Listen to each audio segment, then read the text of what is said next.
welcome to the Executive Protection Lifestyle Podcast, Season 2. With your host, Byron Rodgers. This podcast is dedicated to the executive protection practitioner, the private security professional. In this podcast, we're going to talk about the mental, emotional, psychological, physiological fitness that goes into being an efficient and effective executive protection agent. Whether you're in law enforcement, whether you're a mom that's looking at how to protect her children, or a father that's focused on how to protect his family, I believe this podcast has something for all of you. We might even get into some tales from the crypts of true Hollywood stories from time to time. I'm doing this podcast because I feel the reality of this job is simple. If you really want to be good at executive protection, it's more than just a job. It really is a lifestyle. And those of you who've been in the game for any serious amount of time, you already know what I'm saying is true. So if that sounds interesting to you, enjoy the show. Out. Boom, yo, welcome to another episode of the Executive Protection Lifestyle Podcast. I got Shamir Bolivar with me today. Did I say it right, man? Did I mess up your name? Shamir Bolivar. Yes, Shamir Bolivar with me today. He's a legend in the game. Man, I've been watching and following this man for a minute, so it's an honor for us to finally catch up and be able to share this time and kick it back and forth, man. I'm looking forward to this being a power-packed episode because the things I've heard about you and that I saw you were on that documentary back in the day, not back in the day, but a little while ago, Bodyguards, and I was like, oh snap, okay. That's getting some stripes and stuff too. How you doing? How you holding up, man? And all this COVID and everything going down. Man, I'm just trying to stay busy. You know, we got a baby due in about 8 days. Yes. Me and my lovely fiance. Certain things we just focus on, and that's faith, the family, and then obviously there's the health. So the faith is the easy part. You wake up, you give thanks. You find a cloud in the sky, and we holler at the man above. That's our church. Our family is making sure that, our first check-ins are with each other. You know what I'm saying? Got good morning. Sometimes, she wakes up with a bad mood because she had a bad nightmare or a bad dream. And obviously I got to be the one to deal with that nonsense. But, that's the family. And, the health is me getting into the gym, making sure that the baby's good, giving her snacks and, start our day just like that. 1, 2, 3. Boom. That's what's up. No, I love that, man. I love that because the brand is Executive Protection Lifestyle. You know what I'm saying? Yes, yes. And before I say another word, brother, yes, sir. I came into this thing in 2013 after leaving a 15-year career, right? Wow. And I got to tell you, man, you was one of those guys to me that set the bar. You set a standard. Especially in the early years of social media. We're talking, years ago. There's been significant changes in the way people present themselves, people depict themselves, and just the way you view people, just on, what you've learned since you've initially started following somebody. You're just one of those guys that has that maintain that level of consistency. And it's that level of consistency that kind of shows you that, that person is the real deal. There's no fugazi, Yeah. So I just want to commend you for that. You know what I'm saying? And now look at me, I'm on the damn live chat podcast, whatever the fuck you call this, I still don't know. Yeah. I only do lives every now and then, but it's good to know that I'm sitting here, hollering at a fellow brother that has, reached the same level as I, Hey, man, I appreciate that. That's an honor. All of that is an honor that you say that, man, that means a lot. But yeah, man, no, hearing things like that motivates me. When people comment on things that I'm talking about or doing online, it motivates me. You know what I mean? And so I want you to know, thank you for that honor, man, because that's what that is. And it's an absolute honor to me. But then also for everybody listening, every time you guys give me like a thumbs up or whatever on something, that's like fuel. You know what I'm saying? That's like fuel. Right. So I really appreciate that, man. It's an honor to be here. It's an honor to contribute, Yes. I think, before we even jump into any topics, I think the most important thing that we need to talk about and focus on is we have the ability to create something special in this industry. Right. And we can't look for other people to create that. We can't look for other entities to create a union, to create an establishment, to create a fraternal order, which is something I only dream about, that I know one day will come to fruition. Right. While I'm still on this earth, because once we unify, once we unite, once we truly bring that fellowship and networking capability to pass, then we will truly see the fruits of our labor, as far as the boots on the ground, the guys that really put in the work for this industry, you know? And I think once we focus on supporting each other, building each other, just, and that has to start with, remember those t-shirts that came out, it'll be Byron versus everybody, or, Shadow Group versus everybody. Well, it's got to be bodyguards versus everybody. Yeah. You feel me? Does that make sense? A rising tide lifts all ships that are at sea, brother. That's how I get down, man. So I think one of the biggest things that I've been trying to kind of break, if I could in any way influence the industry, there's a few things I've been trying to do and I feel like maybe this is a new school thing. I don't know. I don't know what yesterday was necessarily like, but it's, cooperation in so many ways is better than competition. And competition has a healthy place. Everything has a healthy place. Everything has its time under the sun. King Solomon said it. But at the same time, man, I have found it to be so much more powerful to find ways to create synergy, to unite people, to work with, you have your expertise, I have mine. We work together. I plug and play you plug and play me. And so I'm really excited to hear you say that. And our interactions have always been real easy like that. You know what I mean? Like fluid. Right. You know what I mean? Right.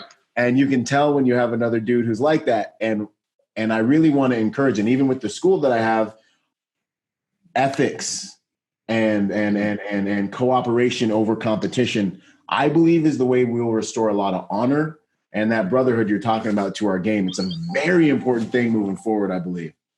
Amen, brother.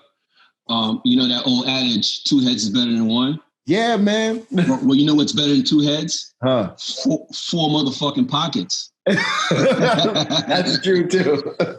You put your bag together with my bag, we can get a bigger fucking purchase. You know what I'm saying? Yeah, 100%. And that purchase is business, economics. Because at the end of the day, we're all in it to survive and build a legacy. And the only way you can do it is to sustain. It was cool after I made it to a certain point where I was like, you know what, I'm the big fish, but you know what, that pond will always remain that motherfucking pond. Right. I'd rather be in a school of great whites, hunting with a fucking school of great whites, chasing that big prey. The guppies is cool, but you know what?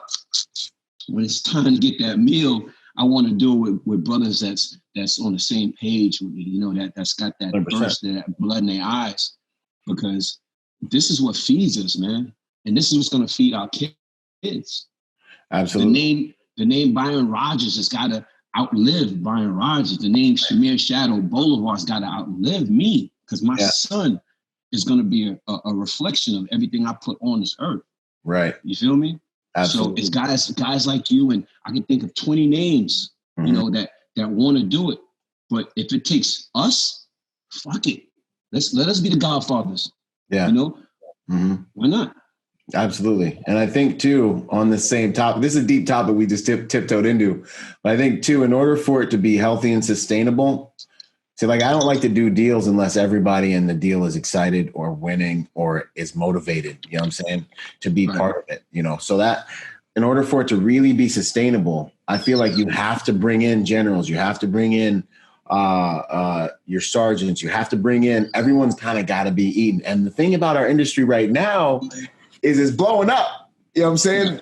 There's so much more opportunity. There's so many more types of security even. There's the executive protection, but now faith-based security is blowing up. School stuff and private security is blowing up. There's all these different compartments that are blowing up. You got your cyber security, you got your open source security. Like it don't even matter. Like there's a place for everybody in the league now. Right. And so what I see is like the juggernauts of tomorrow aren't necessarily going to be the guys that can just give me all the contracts. The juggernauts of tomorrow are going to be the guys that can create a situation where they're leveraging as many different people on many different levels as possible.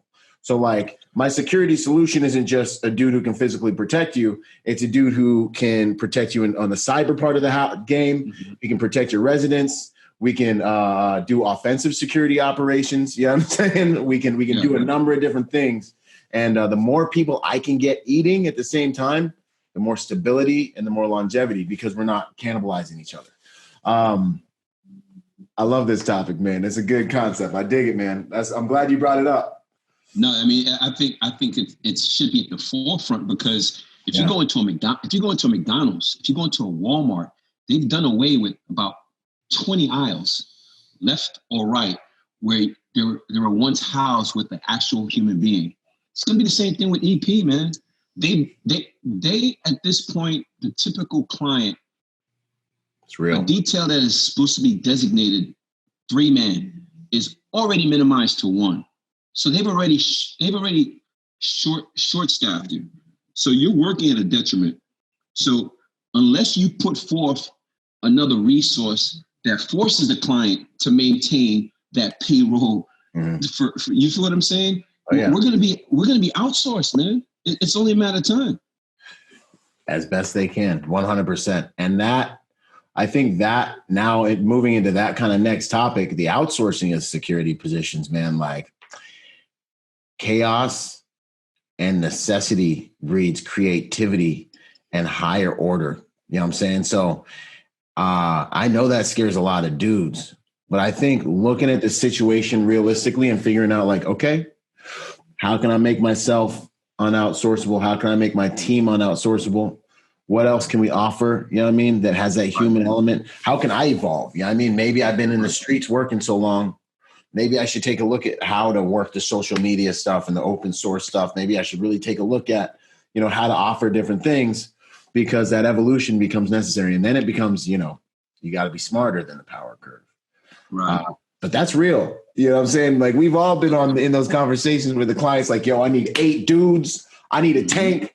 I need 2 helicopters. And then you show them the bill and they're like, how about bicycles? Could y'all do it on bicycles when you got like a short dude? You got like a midget, charge me half price. I love that. Are you sure you guys can't fit 10 in one SUV? Yeah, right. And you're like, homie. I just moved heaven and earth to get these dudes locked on for you overnight. Right. And now you're going to ask me for like, some bicycles and stuff. But anyways, my favorite one, the beginning one, who are you at your core? Oh, man. I'm a father, man. Yeah. Father. And with that fatherhood comes leadership. I'm a husband. I'm a spouse. With that comes love. Outstanding. Soldier, and I'm a servant. With that comes savagery. There's good savagery, which, encompasses evil. And there's that savagery that encompasses what we do for a living. Protect, serving, Unfortunately, you got to take a life if you have to. But, at the forefront of that is basically being an overseer, a protector of those that obviously don't want to protect themselves. You know what I mean? Mm-hmm. Absolutely. They don't understand. They don't even know. You know what I mean? So really at your core, you're a protector. You know what I'm saying? And I think that is like, it sounds so simple, but the reality of the game is those are the people you see at the top of this game. You know what I'm saying? Right. That's why I say protected by nature and by trade, because you move through this space, you shake hands with dudes, you move with dudes, you roll with dudes, and you kind of see like who this is like. This is more than just a job for. You know what I mean? And those are the dudes, if you follow them, they're up in the morning, they're doing all the things you mentioned at the beginning of this talk.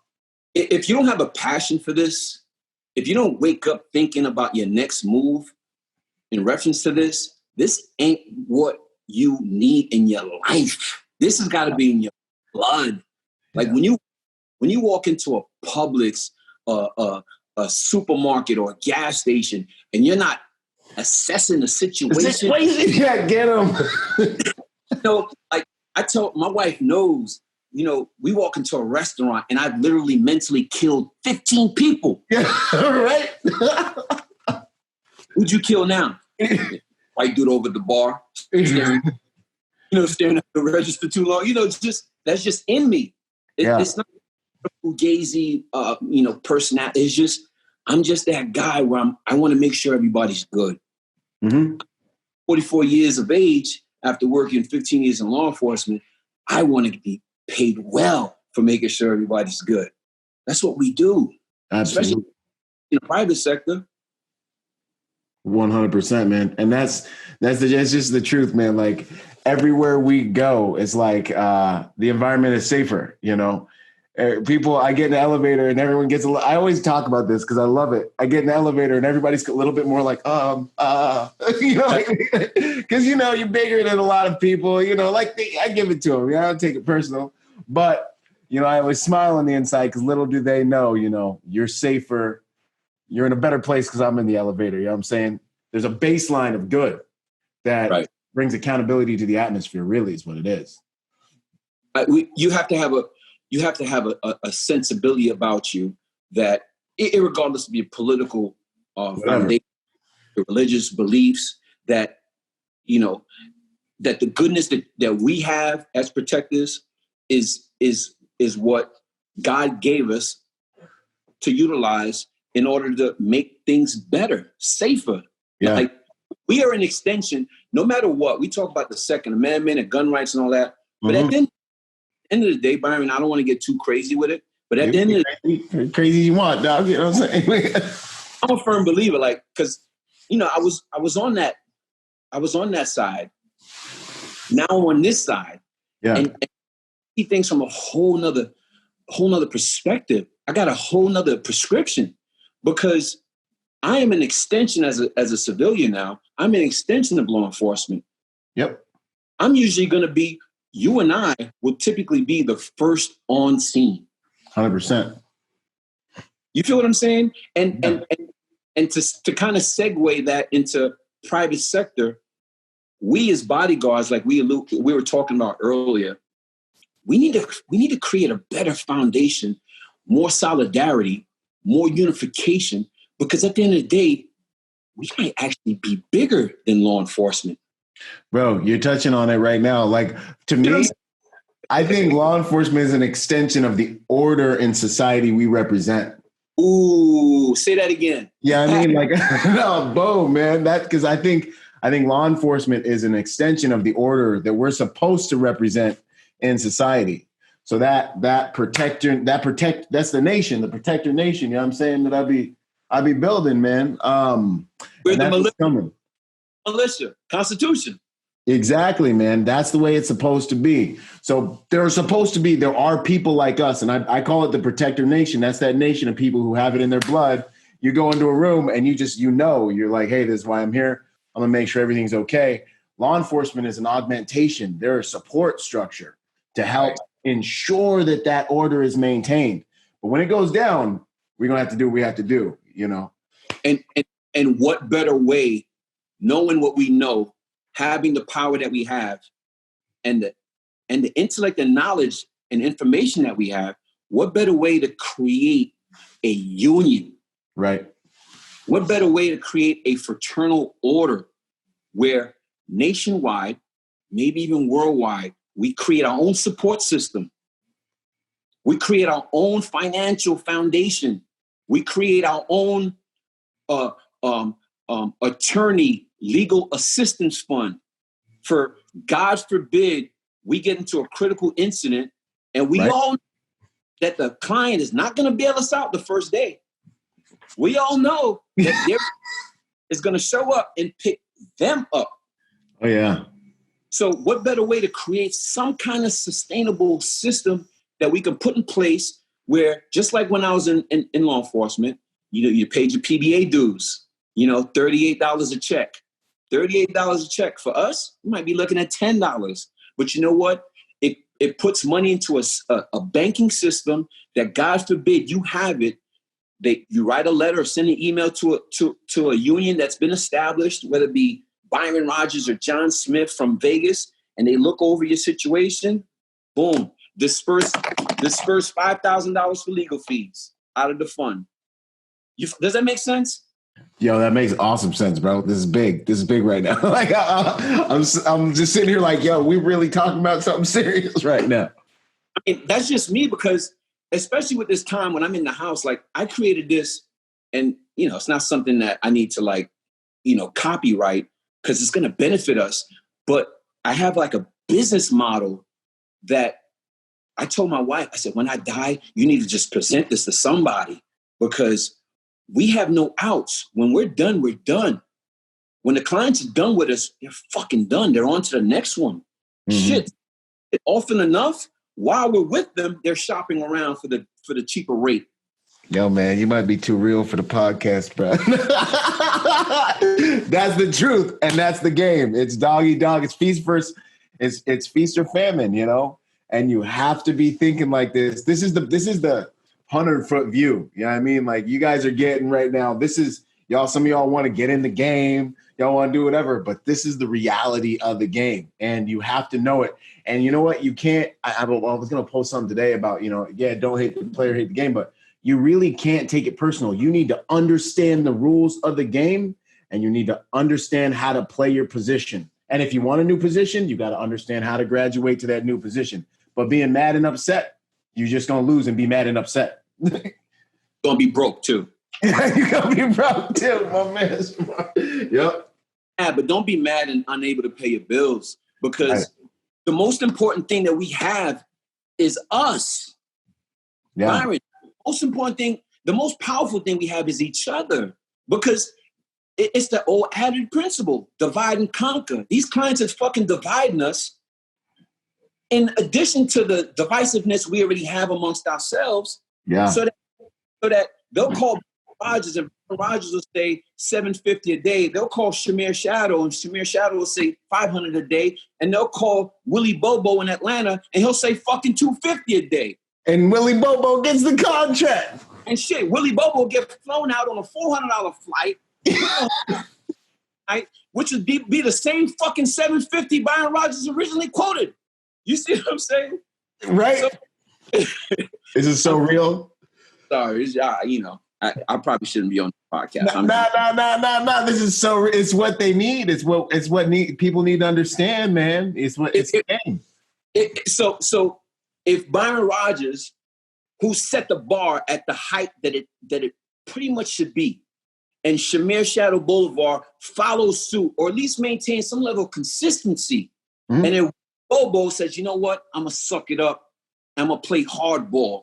He's going to force the client to say, you know what? I'm going to take the better of the three averages. And you know what? That's going to be the fucking bar. That's going to be the standard. It may not be $750, but it damn sure better be at least $6. So people can eat. Eat.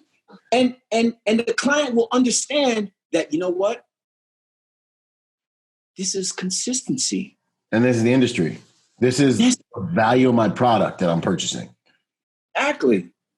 And really it's a matter of honor, man. It's a matter of honor. And I think that's also why it's so important to have people in this game who really believe in it and who have it coursing through their veins. You know what I'm saying? Because if that's the case, you're not going to take a contract where you're hurting the game. It's an honor thing because your honor is going to stop you from taking a contract where you're hurting the game, you're devaluing yourself, and you can't even like I've had moments where I'm like, I can't go back to my guys and ask them to work for what this client's talking about right now. I just can't do it. You know what I mean? What does that say about me? Right. And my company, like I can't send out the email with these numbers. Doesn't make sense. And that's the honor part of it, and that's big, really what you're talking about. That's huge, man. That's something and this is kind of really moving back towards that, what you were talking about in the beginning, man, and creating an environment that makes it so that we can all prosper in this game. Because when people are not operating this way, it's creating an environment that is corrosive to us as the service provider. It's toxic. Mm-hmm. Because like you said, before I had the wherewithal to figure out the speaker system, you broke down the dimensions of security nowadays. The faith-based protection, you got your residential, you got EP, obviously you got entertainment, uniform, I call it, uniform division, which is what we have. there's so many different facets. And we as a entity, and I say entity meaning no matter where you go, security platforms are pretty much standard. It's just certain people stick to a certain standard because of their morals and principles, training, and experience. Mm-hmm. And that is what sustains them. What predominantly becomes an issue is you got the new guys that come in, and I have nothing but love for the new guys. But if the new guys, like I was once a new guy, we all were once a new guy. If you understand that there's certain principles within an industry that you must follow in order to become that top tier personal protection, security guard, bodyguard, whatever the fuck term you want to call us, you have to put in the work. You have to make that sacrifice. You can't say, okay, I'm a celebrity bodyguard. I need to make X amount of dollars. No, you have to prove yourself. You have to pound the pavement. You have to stand outside the fucking SUV for 10 hours without being able to take a shit or take halls and walls too. We can forget them halls and walls, Pippin. You know, like I remember, you know, people complain about making $300 a day. Okay, I remember working for fucking free, Byron. Wow. Byron, I remember working for free. When I left my agency in 2013, hey, and I'm going to say this before I say that. The greater the police officer you are, doesn't make you a better bodyguard. The better soldier, infantryman, recon sniper, whatever the fuck you want to call it, doesn't make you a better bodyguard.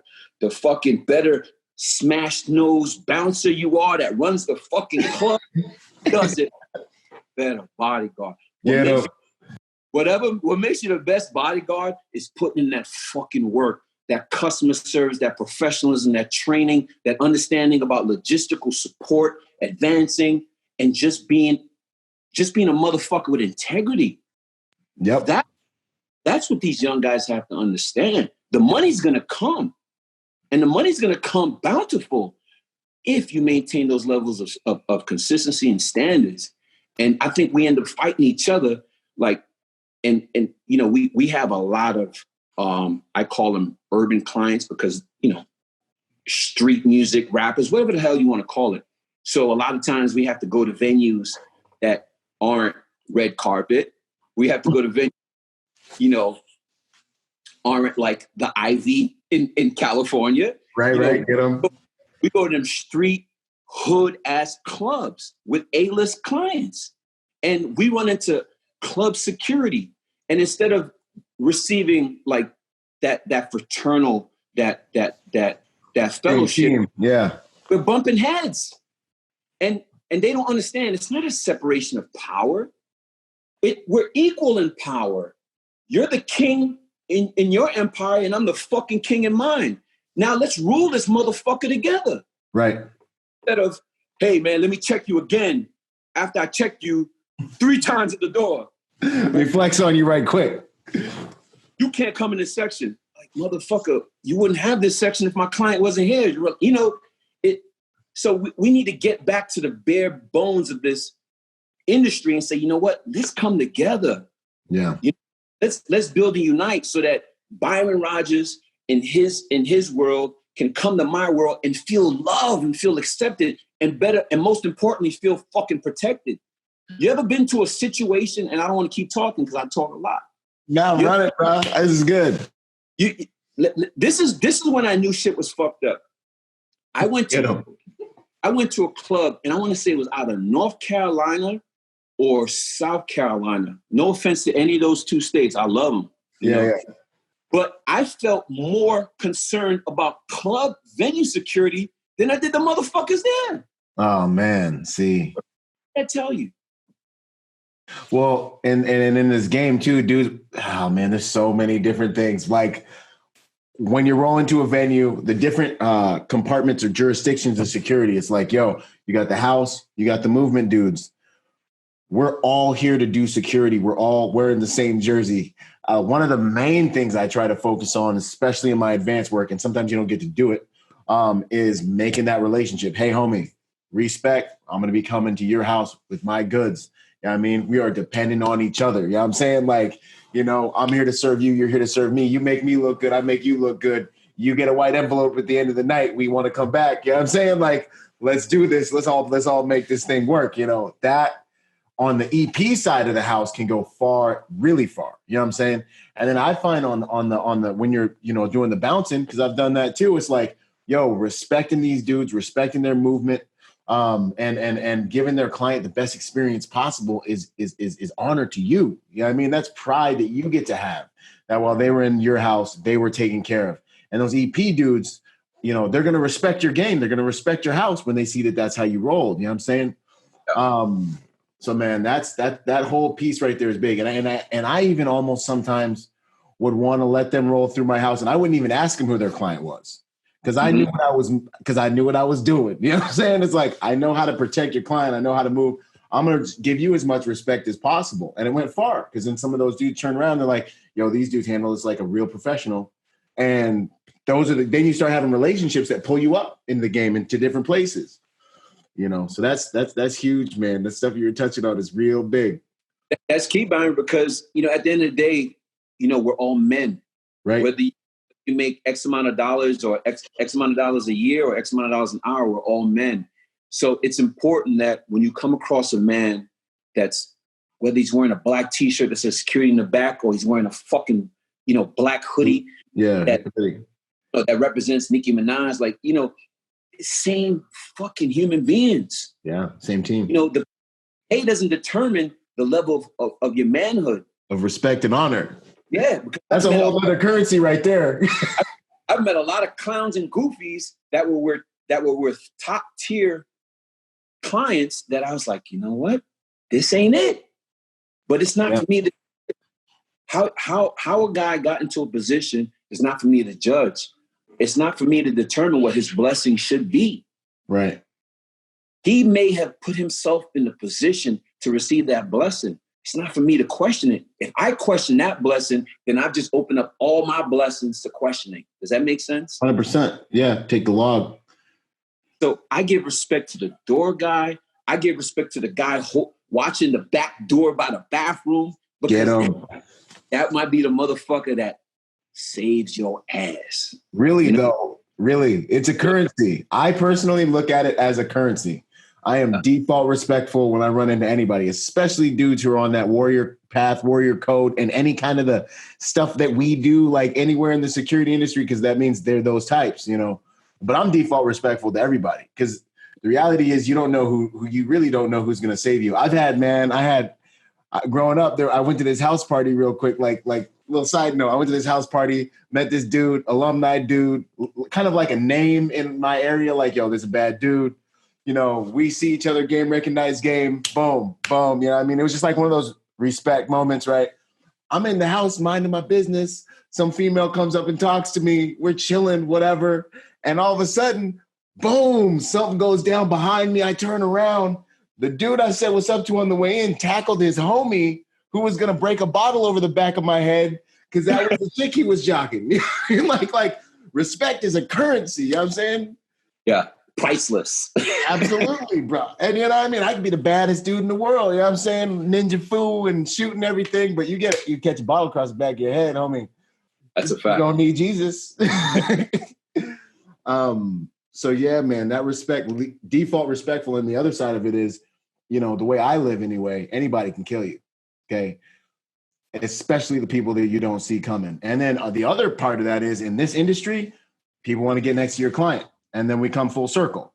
Yeah. You get locked out of a VIP area because house security's flexing on you.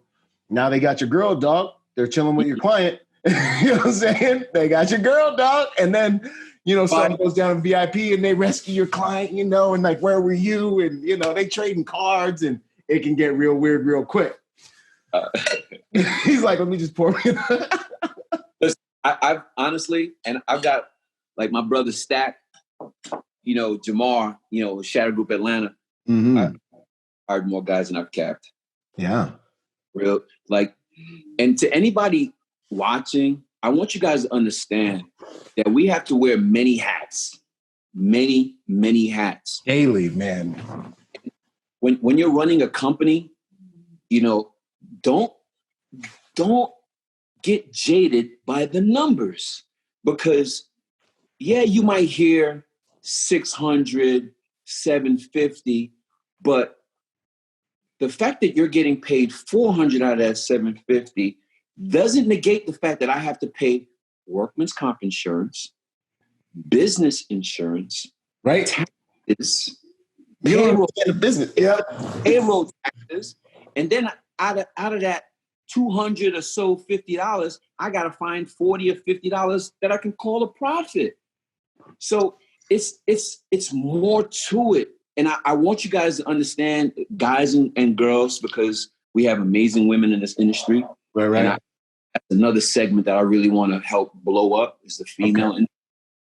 Okay. But we're running a business here. And it's a full-fledged business that at the end of the day, we're responsible for people's livelihoods. Like, I'm literally responsible for making sure that my guys, just like we're dealing with this epidemic, so I don't have to tell you, you know, you have certain details that are set in place. They're not salary, but they're consistent details that are set in place where the guys show up consistently, they work with clients, boom, they get a check, boom.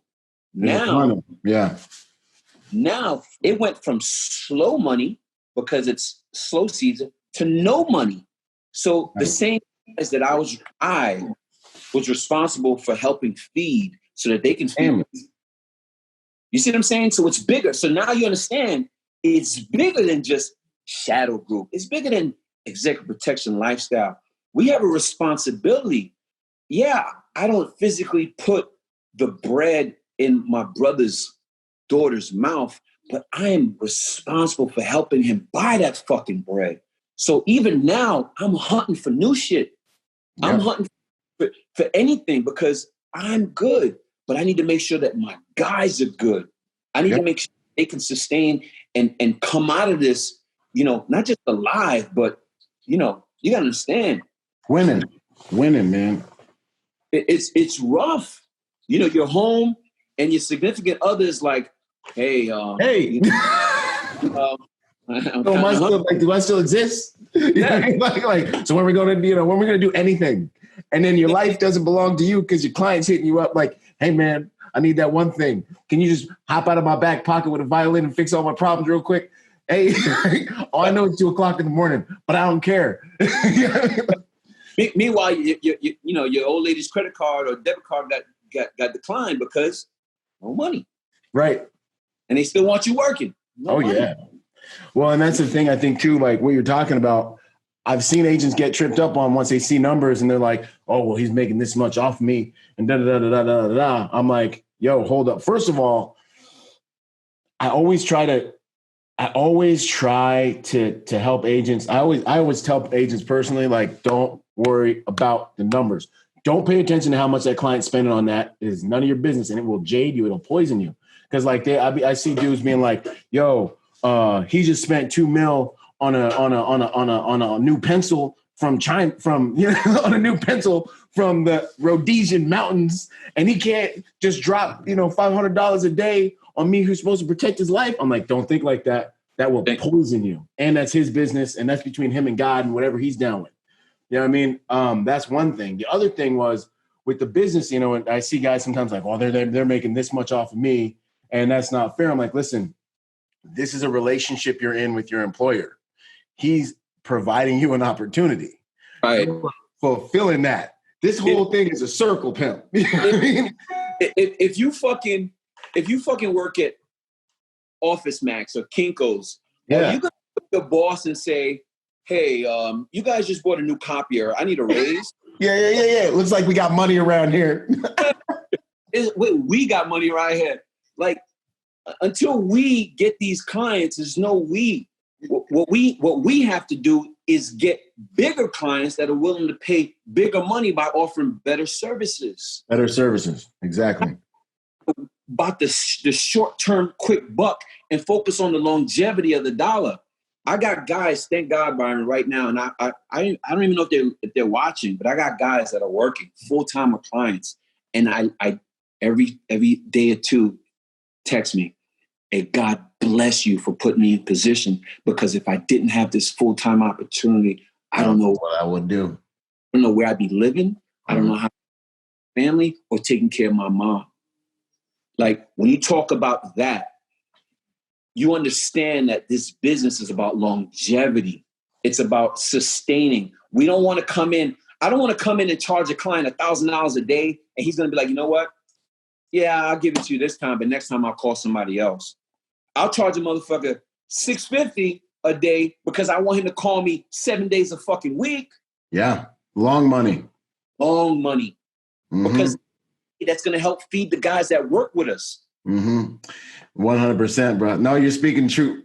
That's that truth bomb, man. I always take long money over short money, and I always take relationships over everything, because them relationships are really what feed. If I even smell anything with a client or even with one of my guys where money is getting in the way with a relationship, I'll give way to save the relationship, because the relationship is the ultimate value. I think everything that comes in and out of our lives, good and negative, comes through relationships and the value of those relationships. I commend you for that, because as a business owner, we take more losses than wins, bro. Oh, yeah. You're out there getting punched in the face all the time, daily.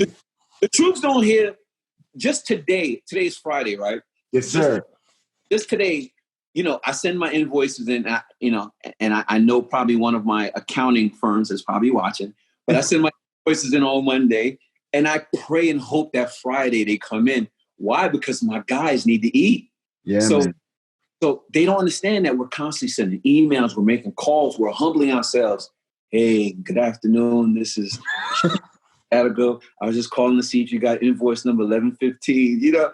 Meanwhile, and that my guy is starving, like, you know what I mean? Yeah, he's depending on you. He's depending on me. So we have that pressure. It's a pressure that we welcome because we entered this. We wanted this, but we have a responsibility to maintain it, And I think that's really what separates, man, people that do a lot of good things in life and people who don't, is that taking that responsibility seriously. And then, it's really interesting to say being others centric, being so focused on others, like you're like my guys. And a lot of people don't realize that that's how you prosper. Okay. You know what I'm saying? Like, that's how you do it. You know what I'm saying? There wouldn't be a fucking shadow group without my guys. There wouldn't be, when I first started this shit, Byron, it was just me, Shadow. That was the thought. Like, that was my name. Yeah, okay. But I always knew that it would have to be bigger than just me. Mm-hmm. I came up with this phrase, and it means so much to me. Everything is different now. You know why? Because it fucking has to be. Everything has to be different than it was yesterday. Everything has to be different than it was 12 hours ago. Because if it's not, I haven't learned anything. I haven't progressed. I haven't gotten better. So everything has to be fucking different now. You know what I'm saying? Oh, yeah. No, that's absolutely good, man. And that's the way life is, man. And the second you get too afraid and you back away from that, that's the second that the entropy gets you. That's the second you start going extinct. And that's the second you start that slow death. Because everything is different second by second. It's just some people are paying attention and some people are becoming crystallized. All right. That's good. They get complacent, man. Like, even like, people always say, hey, man, why you always look angry while you're working? I'm just locked in. I'm focused because I've been on long-term assignments where I've had to move out of state and live with my clients and one-on-one, that whole fucking bullshit. Mm-hmm. I am at, you can go from hero to zero like that. Like that. Like that. 1 minute is sending your family, your old lady fucking gifts. Next minute, like, where was you at? Well, I called you 2 minutes ago. I texted you 40 seconds ago. Like, why is the dog barking outside? You know what I'm saying? Like, why is it Wednesday right now? What the heck happened? I'm taking a shit. Like, you know what I mean? Like literally, it's. This is so good, dude. It's so real. Literally, and that's, you know what? And it's why you can't over-identify with one contract. You got to be able to market yourself. You need relationships because if you got to move, you got to be able to pick up that phone and have people make moves for you sometimes. You're going to have to humble yourself. You can't think your client's success is your success. You know what I'm saying? Because it is like, I tell you right now, homie, if there was one thing going to Iraq helped me with was being like, and God bless you, my brother. I got to interrupt you. God bless you. Thank you. I appreciate that. Thank you for that honor, man. Was me being like, yo, I could die today. Like I'm about to go on a mission. Like I could die today. You know what I mean? Like this could happen, you know? And then taking that back with me to the civilian world and being like, yo, I could die today. And then in the EP game being like, yo, you make one wrong turn, pimp. like somebody catches you off guard. You know what I'm saying? It's Halloween. Like, I don't know, you know, but something happens. If you're not here, you can lose your job today. You know what I'm saying? You might just lose it anyways. You know what I mean? Welcome to the game.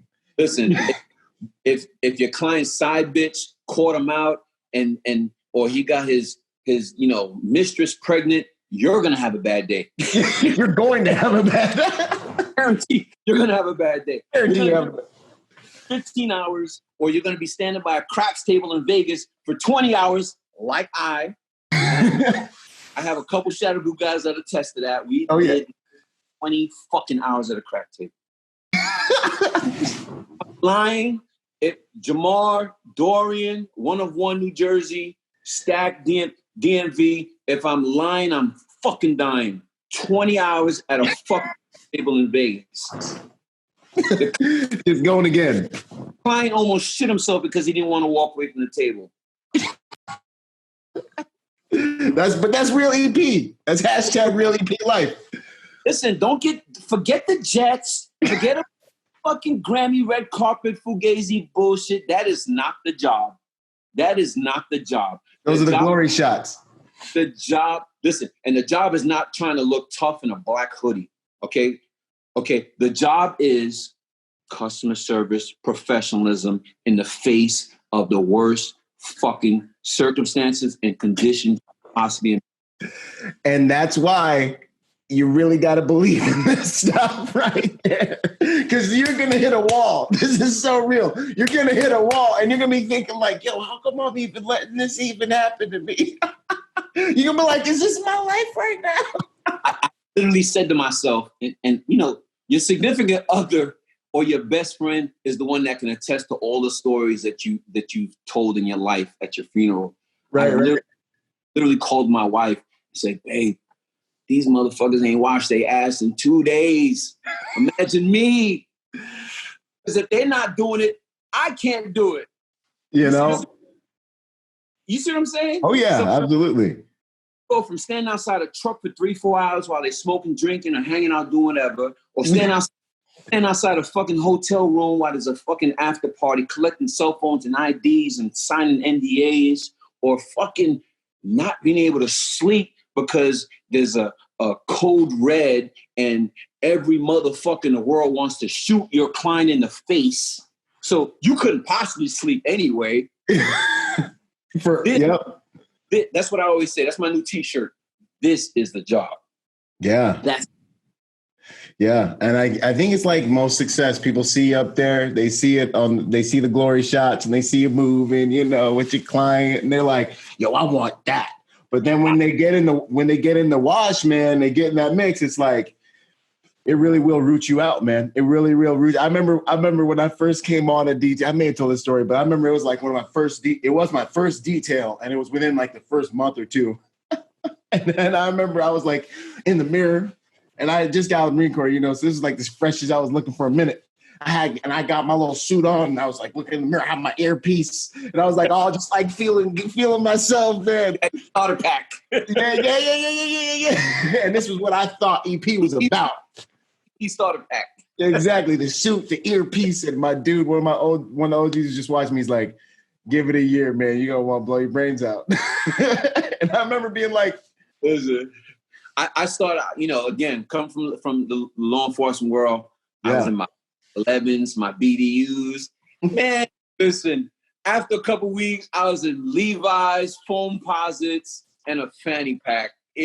Dying Karen. Yeah, bro. Yeah, you got to adapt. Absolutely. And with all that having been said, you do have your glory shots. You know what I mean? You do have your times where you're like, this is why I do it. This is tight. Now I'm representing like you where your ideas of what, you know, it should be collide with what it is for these brief moments in time. And you're like, this is it right here. And then inevitably them joints go two different directions and then they come back together. It comes full circle. Absolutely. If you put yourself in a position to be successful, you'll be successful. If you deviate outside of that plan, you open yourself up to those curves, those bends in the roads, those forks that you have to make those ultimate decisions. You go left or right. If you maintain those, I always call it consistency. Like for me, you have consistency, which is the ability to maintain a level of stature that sustains you from this situation to the next. Now, every situation is going to encompass different variables. But if you, as a professional, maintain a level of consistency, you can adapt. Why? Because you always do things within a certain format. So it's not going to. You follow what I'm saying? That's my take on it. Yeah. No, it's the character, you know, and the consistency gives you the exposure that gives you a character that has the resilience that can deal with no matter what it is. And you'll see the difference in between the types of guys, you know. One thing, a pet peeve, man, we ain't even hit the questions. Me and you just flowing. But one of my pet peeves is when I see dudes that have, they just get shaken up easy, man. They got no resilience. So the client's like, yo, we need to go left to that one place that I want to go to on Thursdays. And the agent, you know, whatever agent's with me is like, what are we going to do? And they're like, you know, like, oh my gosh, like we have no planning. Like they just threw this thing in here at the last minute. And there's this brittle nature. And I'm like, homie, like, I don't want to be like Bruce Lee or nothing, but really like, you got to learn how to flow. Like, okay, cool. Bust out your phone. Start doing a digital advance. We're probably leaving in the next 15 minutes. I'm going to push dudes to the car, make sure everything's clear, and stay on dude, make sure we're good. But you need to have that. You need to have that address in the, you know what I mean? And just work with it and flush the emotions and flow and make sure it gets done. You know what I mean? And stay in that state. You know what I'm saying? So that's something that I always see in agents. And I'm like, don't get flustered. Make moves. Don't feel anything. Be constructive and solve the problem. You know what I'm saying? What you just said was perfect. Don't feel anything. It's not about feeling. It's about emotion. Bump your feelings, bro. I don't feel shit. You know why? When I'm in a nightclub, right. I'm in a special event, I'm locked in. But you know where else I'm at? I'm in my happy. That's what I was. So you understand? My happy place. I share this with anybody because I live for this. Yeah. I go places, and it's always the same place. Yeah. I go to Antarctica, and I just watch fucking penguins. So that's what's up. So just imagine I'm standing next to Cardi B or French Montana or any of the. I'm in the hood ass club, and dark in L.A. because there's friction during Super Bowl where Cardi was talking blood and the Crips were threatening to do drive-bys. I was in my happy place. Yeah. I'm in the middle of all the turmoil. I'm watching my penguins in my head do belly flops. I ain't got no fucking emotion because whatever happens, it's supposed to happen. Right. Because I allow it to happen. My response to that is what determines the outcome. Right. Whatever is going to happen. So you can have emotion. You just got to be mentally prepared to deal with whatever happens. That's what defines you. That's what determines what kind of EP guy you're going to be, is the reaction. Because we can't be proactive other than the logistical, the advance, and the preparation. You can only do but so much. So much. Yeah. We get paid to fucking react. You do something, I do something. You try something, I put you down. Yeah. That's it. And that's the game. And what y'all are listening to right now is that's the warrior philosophy behind a lot of what we do and how we move.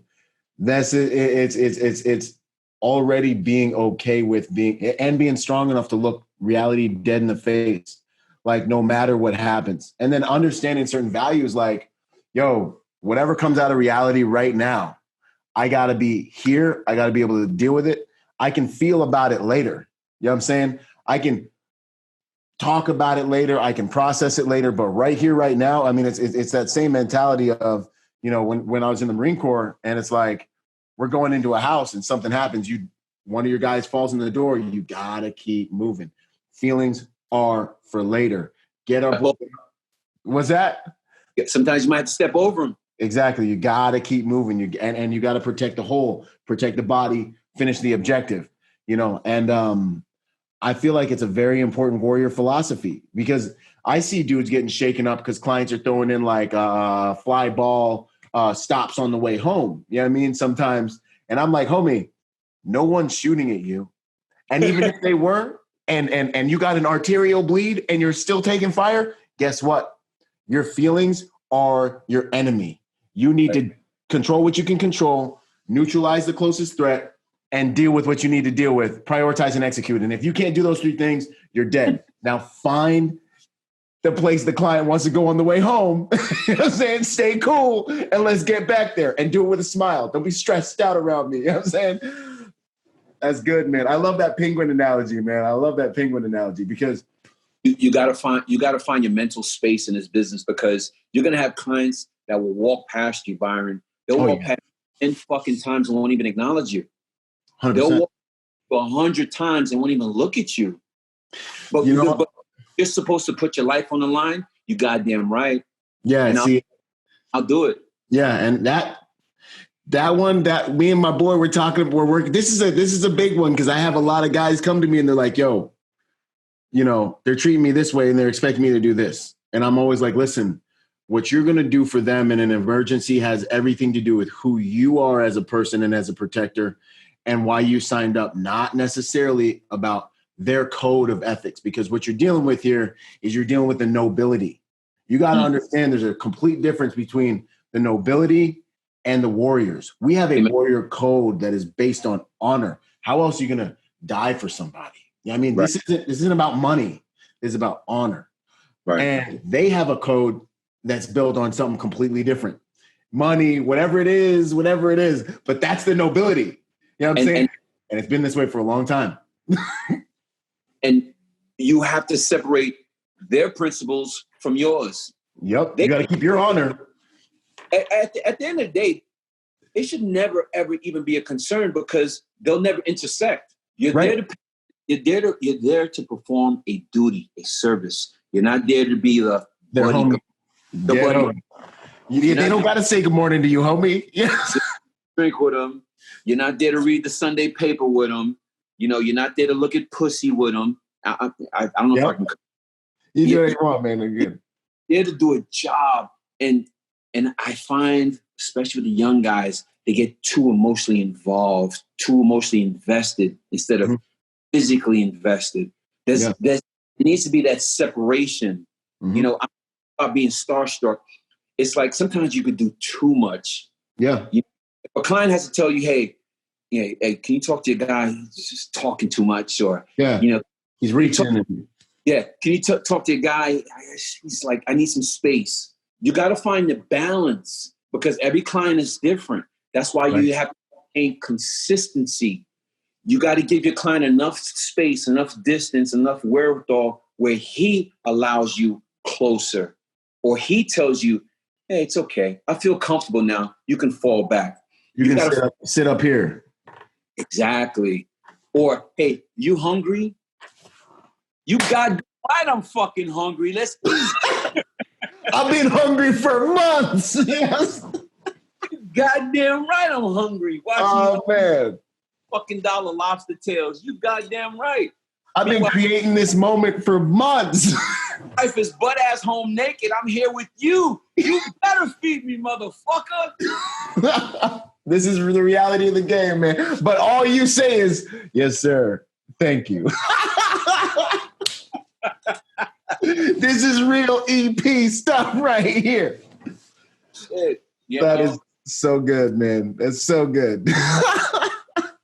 And it's funny because, like, especially when I go to LA, like, you know how you always pretty much use the same kind of drivers, same kind of... You try to keep it because they know if they flow, they know, you know what I mean? AK fucking drivers, guys. take care of your fucking drivers. Yeah. You better damn sure make sure I'm gonna get a to-go bag for one of the drivers. Take care of the people around you. That's the key. 100%. Everything runs smoother. You maintain more respect and honor. They want to do, they do a better job. They feel appreciated.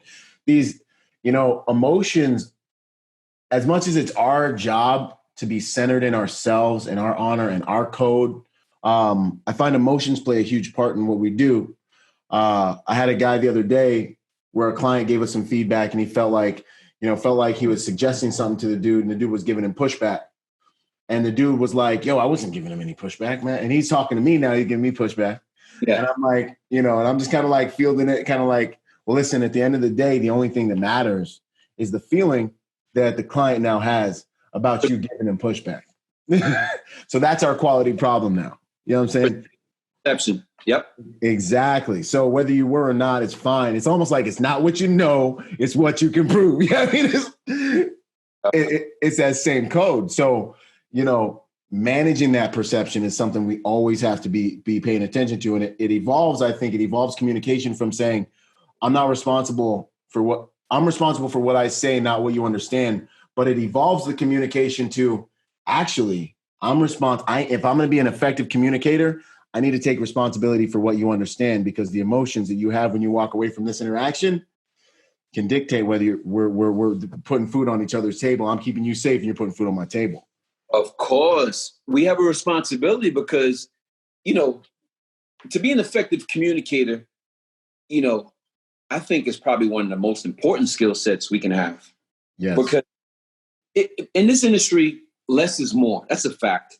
In the whole realm of social media, me, for example, I went from, working, special investigations where I was, essentially I was a fucking shadow, bro. Like I was undercover, I was a whole different person, fictitious name, all that shit. Now I'm in the sector and, I'm opening up a business, and in order to promote my business, I got to be out there. I got to be social. I got to be marketing. I got to promote myself. I got to tell the world about what I did yesterday so I can get something tomorrow. We're like 1,800 hats. Yeah. And people don't understand, like, I'd rather just be on my couch with my remote, with my old lady and my dog and my kids. But in order to keep sustaining the food that's on my table and the table of the men and women that work with me and for me, I got to be out there. Right. I got to be promoting. I got to be marketing. I got to be pushing. I got to be telling the world why we're the fucking best. Right. Improving it. Like batting that 100, man. Listen, the old adage, yesterday's successes have nothing to do with tomorrow's wins or losses. Yeah, man. That's Because why? Because like Thanos, you go from hero to zero like that. Just like that. And it might not even be your fault. Yeah, I mean, it might just happen. You know what I'm saying? So you better be on your game. And that's a whole nother realm too. No, absolutely, man. Christian West was talking with me the other day on this thing, and he was like, this can be one of the most unfair industries in the game. Like, it's just things can just change overnight. It can really have nothing to do with you. It can just have to do with an idea. I seen dudes get fired because they were chewing gum at the wrong time, smelled like a mechanic. One dude got married at the wrong time. I seen, you know what I mean? Like, you're like, oh, you know what I mean? And shots are flying, you know what I mean? So. And another thing too is we as business owners who have a brand or who have something that we put our hearts and soul into, we can have one guy working a detail for us that can ruin everything. Everything. Such a risk hiring somebody. You are as good as your weakest man. And that's a fact. 100%. So if you guys happy, if you don't pay them on time, if you don't pay them consistently, if you don't pay them well, if you don't support them, if you don't encourage them, if you don't fucking be a big brother, a father figure, and all that, again, where the 50 hat, that's going to be the same individual that runs your company into the ground because he showed up to work late. Get him. Bad decision, wasn't there for a critical incident, or didn't show up for a critical incident, if you know what I mean. Right. So you're as bad as your weakest man. So it's important that, you maintain a tight circle of people that understand what you are as a company, understand that your morals and principles are something that needs to be transcended when they're out with your client. Yep. Understand that it's bigger than you as a business owner, but it's fucking bigger than them as a person working, because they fuck up the bag. They not only fucked it up for them, they not only fucked it up for you, but they also fucked it up for everybody else that's trying to work. 100%. And I had to have this conversation the other day with a dude because he made a big mistake, and I was just like, you got to understand, when you're on this client, you're wearing everybody's jersey, bro.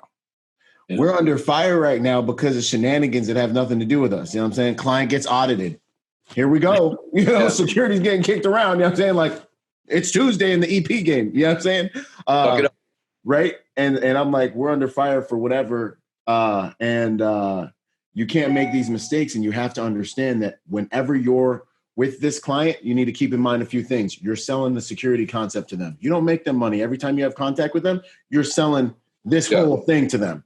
The second thing is you're wearing everybody's jersey right now. You make a mistake, you drop the ball, and guess what?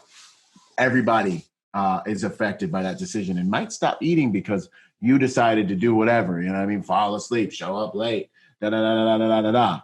Now. Flirt with their girls. Bro, listen. I see it, yo. I seen that one. I seen the whole. Listen, we can have an episode on all the fails of this industry. Just EP fails. Just bop, bop, bop. Hey, Shadow, can you do me a favor? Yeah, listen. I love you guys, but can you just not get him back tomorrow? Yeah, he was trying to flirt with my side bitch. Can you imagine getting a phone call like that? Or hey, I'm a big partier. I do whatever, blow, smoke, drink. I didn't think your security would smoke with, not that it happened, but it has happened. But maybe it's happening. Right? You know what I'm saying? Like, I do what I do, but like, I'm the client and like, he's working. You know what I mean? Like, I'm not trying to make it weird, but. Matter of fact, he owes me $60 for some weed that he. It's real though. Yeah. What would you say to well, actually, we'll go here. What is the hardest lesson you've learned during your time in this game? Hardest lesson, man. I'm still learning them, man. Again, the hardest lesson would be you're as good as your weakest man. Mm-hmm. Again, I'll give you a scenario where a long-term client I had, very successful, big-time client, and I trusted one of my agents. I was like, look, I need a break. I'm going to go home, time with family. And the agent was getting $450 a day, which is over, I think, $3,500 a week. And he was telling the client that, I think I should be getting paid more, And the client's like, what's wrong? Shadow's not taking care of you? This happens on the weekly in this game, y'all. Pay attention. And he's in the client's ear because, I'm taking a break as the primary. It's like, Shadow just bought his son a new little dirt bike. And, my mom's is in the hospital. And Shadow just bought a new car. And, I'm having a hard time paying my bills. It's killing me, man. So you can relate. That's why you're laughing. Yeah, no. And the client is like, oh, what? Shadow's keeping all the money? No, Shadow's not keeping all the money. Shadow's paying him $450, and out of that $700, Shadow's got to pay himself, pay insurance, workman's comp, business tax, and payroll tax, and I'm sure I forgot something else. And do it right, or else you lose everything. This is the job. Right. And you just need to stay with the client, be good, treat him like he's someone else's girlfriend or someone else's wife the whole day, and then go home, pimping. You know what I mean? Not to mention the fact you're traveling the world. Right. Literally, you have more stamps in your passport than you would ever have in a million years had you went out on your own. So it's a balancing act. So again, to go back to your question, the hardest part of this business for me is learning that you're as you're as good as your weakest man. They have to totally buy into what you're doing. They have to understand the concept that I'm putting my trust and faith in this man. He's going to pay me consistently and pay me well. All I have to do is perform these standard set of tasks consistently and to the best of my ability. And what else is there? Not a damn thing. Right. Is because at the end of the day, I'm the businessman. At the end of the day, I'm the one that there could only be one captain of the ship, right? Yeah, well, you're taking on the whole responsibility of the whole entire thing. You're like the dude carrying the globe on his back. You know what I'm saying? Unless you got half the globe on your right shoulder and I got half the globe on my left shoulder, last I checked, I'm carrying a fucking burden. Yeah.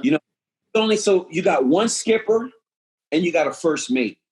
Last I checked, I don't mind being the best fucking first mate I can be. Right. But to help the ship steer in the same fucking direction and not be fucking tailgating side to side. So we get that level of consistency within our own organizations. We can transcend that into what we were talking about earlier, into building a bigger network, and build a foundation, and build a fraternal organization, a bigger union. Because at the end of the day, that's my ultimate goal, bro. Yeah. That's my ultimate goal. I want to be able to talk to, Johnny Woodson in Canada, Toronto, Canada, who's an EP guy, and have him tell me about whatever issues he got going on and see if there's anything in the union funds that might help him. He might be going through divorce, foreclosure, and he's on his last buck. We have a relief fund set up where we'll disperse, X amount of dollars per week to help him out till he gets on his feet, and it'll be cut off at a certain period of time if he hasn't, whatever. Yeah. But it's all within our control. It's all within our grasp. It's just a question of how we go about creating that, how we go about elevating those, Mm-hmm. That makes sense? 100%, man. And that's the goal. And I think the values that we're talking about are the ways there, It's just that these are high level things that unfortunately a lot of people have to learn through trial and error. And that is, why I do this, you know what I mean? Because they can hear these conversations and they can get some perspective on what it truly takes to be successful in this game. You know what I mean? Right. And why we don't lowball contracts, and why we try our best to train our clients or to explain to our clients, this is a higher end service and this is why we charge this.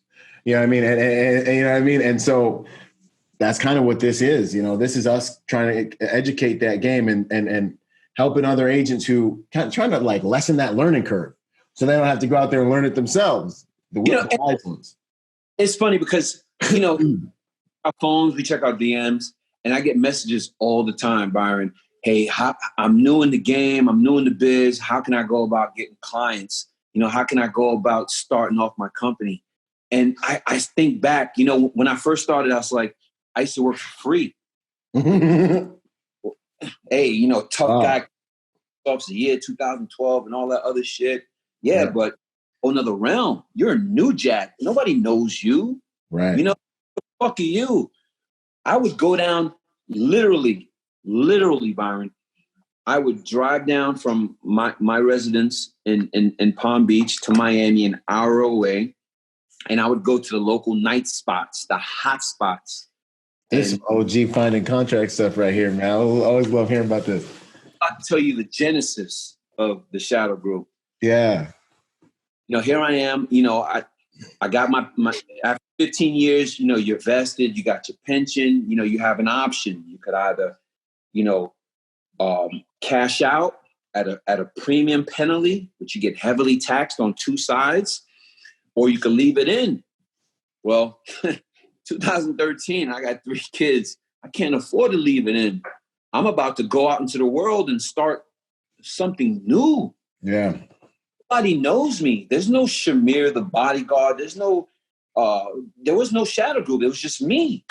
I took a leap of faith and said, you know what? I'm tired of having to work off-duty details as a police officer to help pay for my daughter's gymnastics or my son's karate classes, because technically he couldn't afford it on a policeman's salary. Yeah. I don't think you guys understand it's not like the movies, guys. It's not like TV. You don't get more money just because you got more bricks.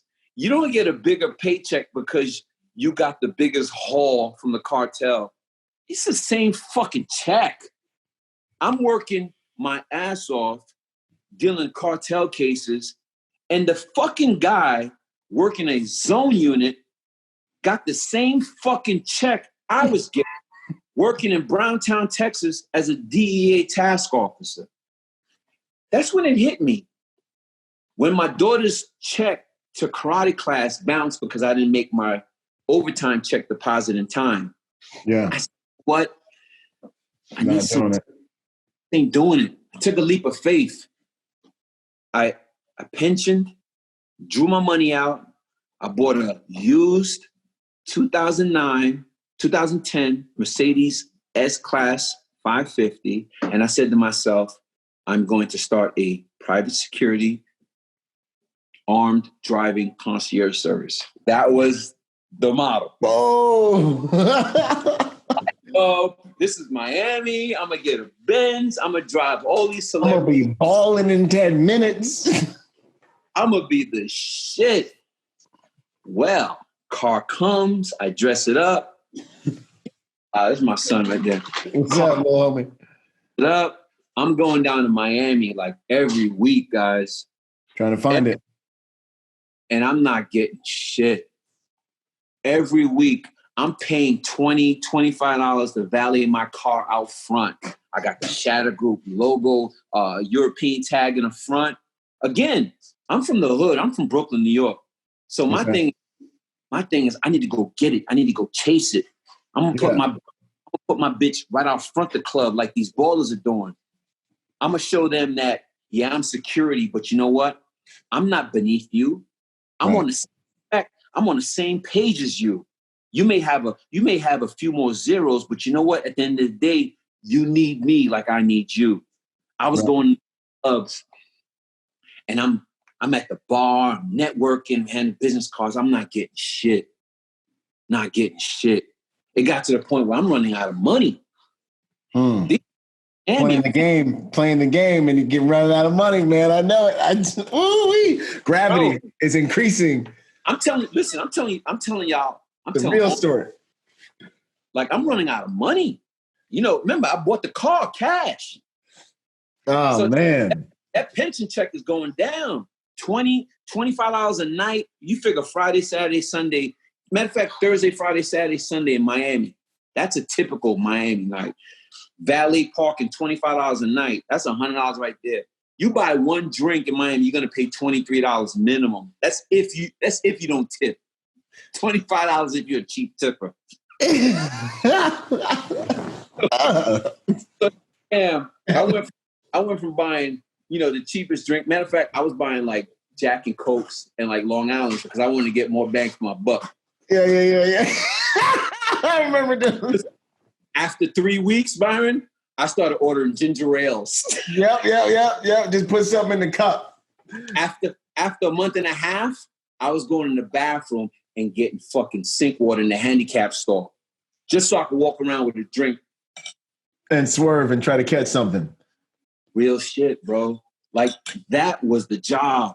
It was that level of sacrifice that I was willing to do every other night to just be in that environment where I knew the potentials were. Yeah. So I say that to say this to these new guys. Hey, how do you get clients? Put yourself out there. You ain't they're not gonna call you at home. Your phone's not gonna be ringing. Hey, is this Johnny? Just because you have a security company? Yeah. No, motherfucker, you gotta go. Whether you're in Houston, Texas, where there's nothing but an abundance of oil money, you need to put yourself in those locations. I told a guy this the other day in a DM. He's like, hey, I'm from Houston. I'm trying to get on and all this. I said, you're in Houston and you're asking me where the money's at? Motherfucker, all you got to do is find out where the best happy hour spots are, close to the refinery offices for Shell, Texaco, and all these other places, and fucking hang out. I would be like Norm from Cheers in that motherfucker. Everyone would know my fucking name. so that when the executive walked in, he'd be like, hey, who are you? Everybody seems to know you. Yeah, I'm Shadow. Why they call you Shadow? Oh, I just segued myself into a whole conversation about business. So you got to put yourself in a position to win. You got to get off your ass, get dressed up, get a business card. They have digital cards now that you just basically tap it on a person's phone and your whole information comes out. So you physically have to carry business cards, which is what I have. Put yourself out there, network, socialize, create some kind of identity that people can latch onto. Because at the end of the day, they want to connect with the motherfucker that could potentially be the safeguard and guardian of their wife, their children, or themselves, or even their mistress. I've had people pay me to watch their side bitch. Yeah, that they can trust. I don't give a fuck. Yeah. You know? Yeah. So basically what I'm saying is you got to put yourself in a position to win. And the only way you could do that is to get yourself out there, step out the house, go to the hot spots, find out where all the corporate events are being held, make friendly with the valets, because the valets know everything. The valet drivers know everybody's business. The concierges, they know who's who and who needs to be where and what events you need to go to.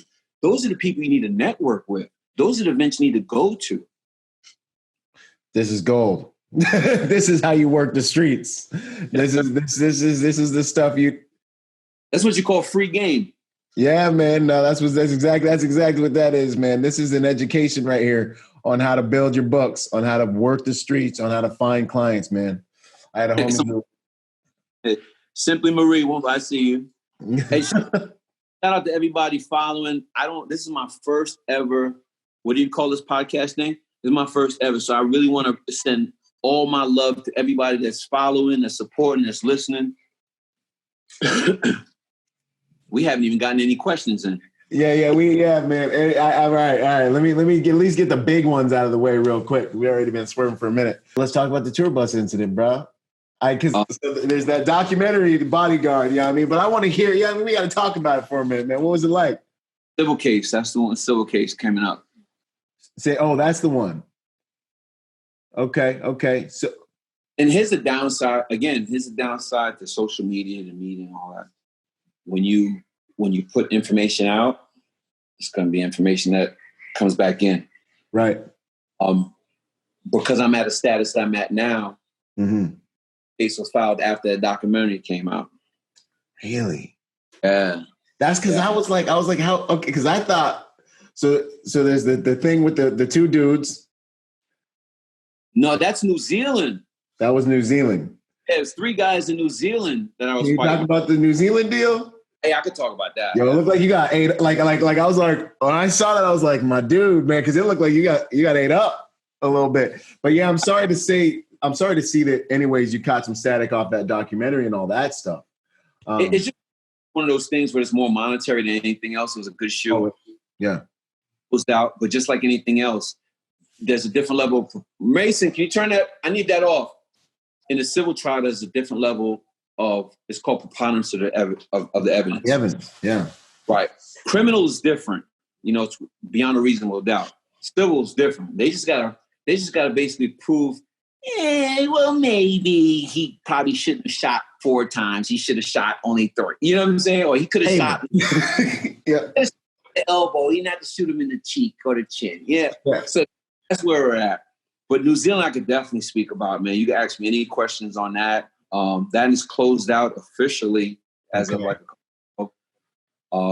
yeah, man. I mean, really just what happened, like how'd it go down for all the people that are listening that haven't had that experience in life? Like, all right, boom. Well, break it down. How'd it go down? Give it a blow by blow from the Bodyguard perspective. Okay. So I'm working with Ray Shrimmer, which is the musical group. 2 members, Sway Lee and Slim Jimmy. We fly to New Zealand, which is the first leg of our tour. We did a massive tour, and it was like right after New Year's Eve. We a couple days in Atlanta, and then January 2nd, we started our flight out to New Zealand, and we landed in New Zealand January 3rd. you know how it is with these young rappers, as soon as they touch the town, as soon as they check in the hotel, let's Hitting go. the gas. let's go sightseeing. Literally, we were in a hotel, the downtown district, and literally across the street, there's this massive, well-known tower where you basically jump like a bungee style. Yeah, I've been there. I know exactly what you're talking about, and I didn't do it. The name escapes me, but we all did it. It's just an amazing vibe. And every now and then you have clients where there's that level of comfortability where you can actually partake in some of the activities. That comes with equity and relationship, and you gain that place. They ask you. Exactly. It was a 2-man detail. Lonnie, which is the other EP, he was, after everybody jumped down, Sway and his little entourage, little crew, they went off down the block, east down the road. They wanted to go check on some shops. And I was with Slim Jimmy, which is the other member of the group, and also Sway Lee's brother. And it's just me, Slim Jim, and his cameraman.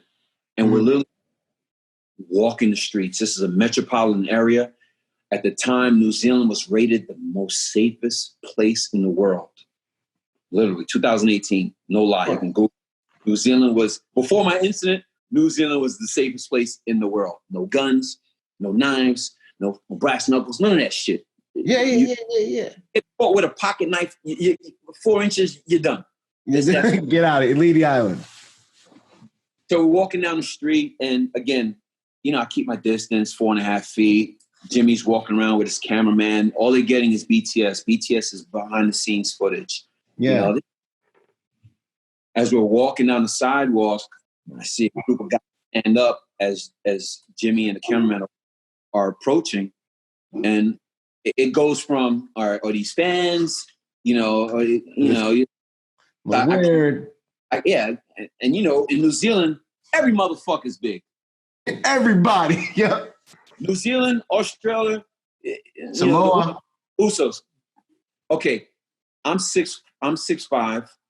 These guys were 6'5" and better. I'm in pretty good shape. These guys are not in good shape and still look bigger than me. If that better picture, okay. These them heavy dudes, man. And you ain't got to. Yeah. And it's just me.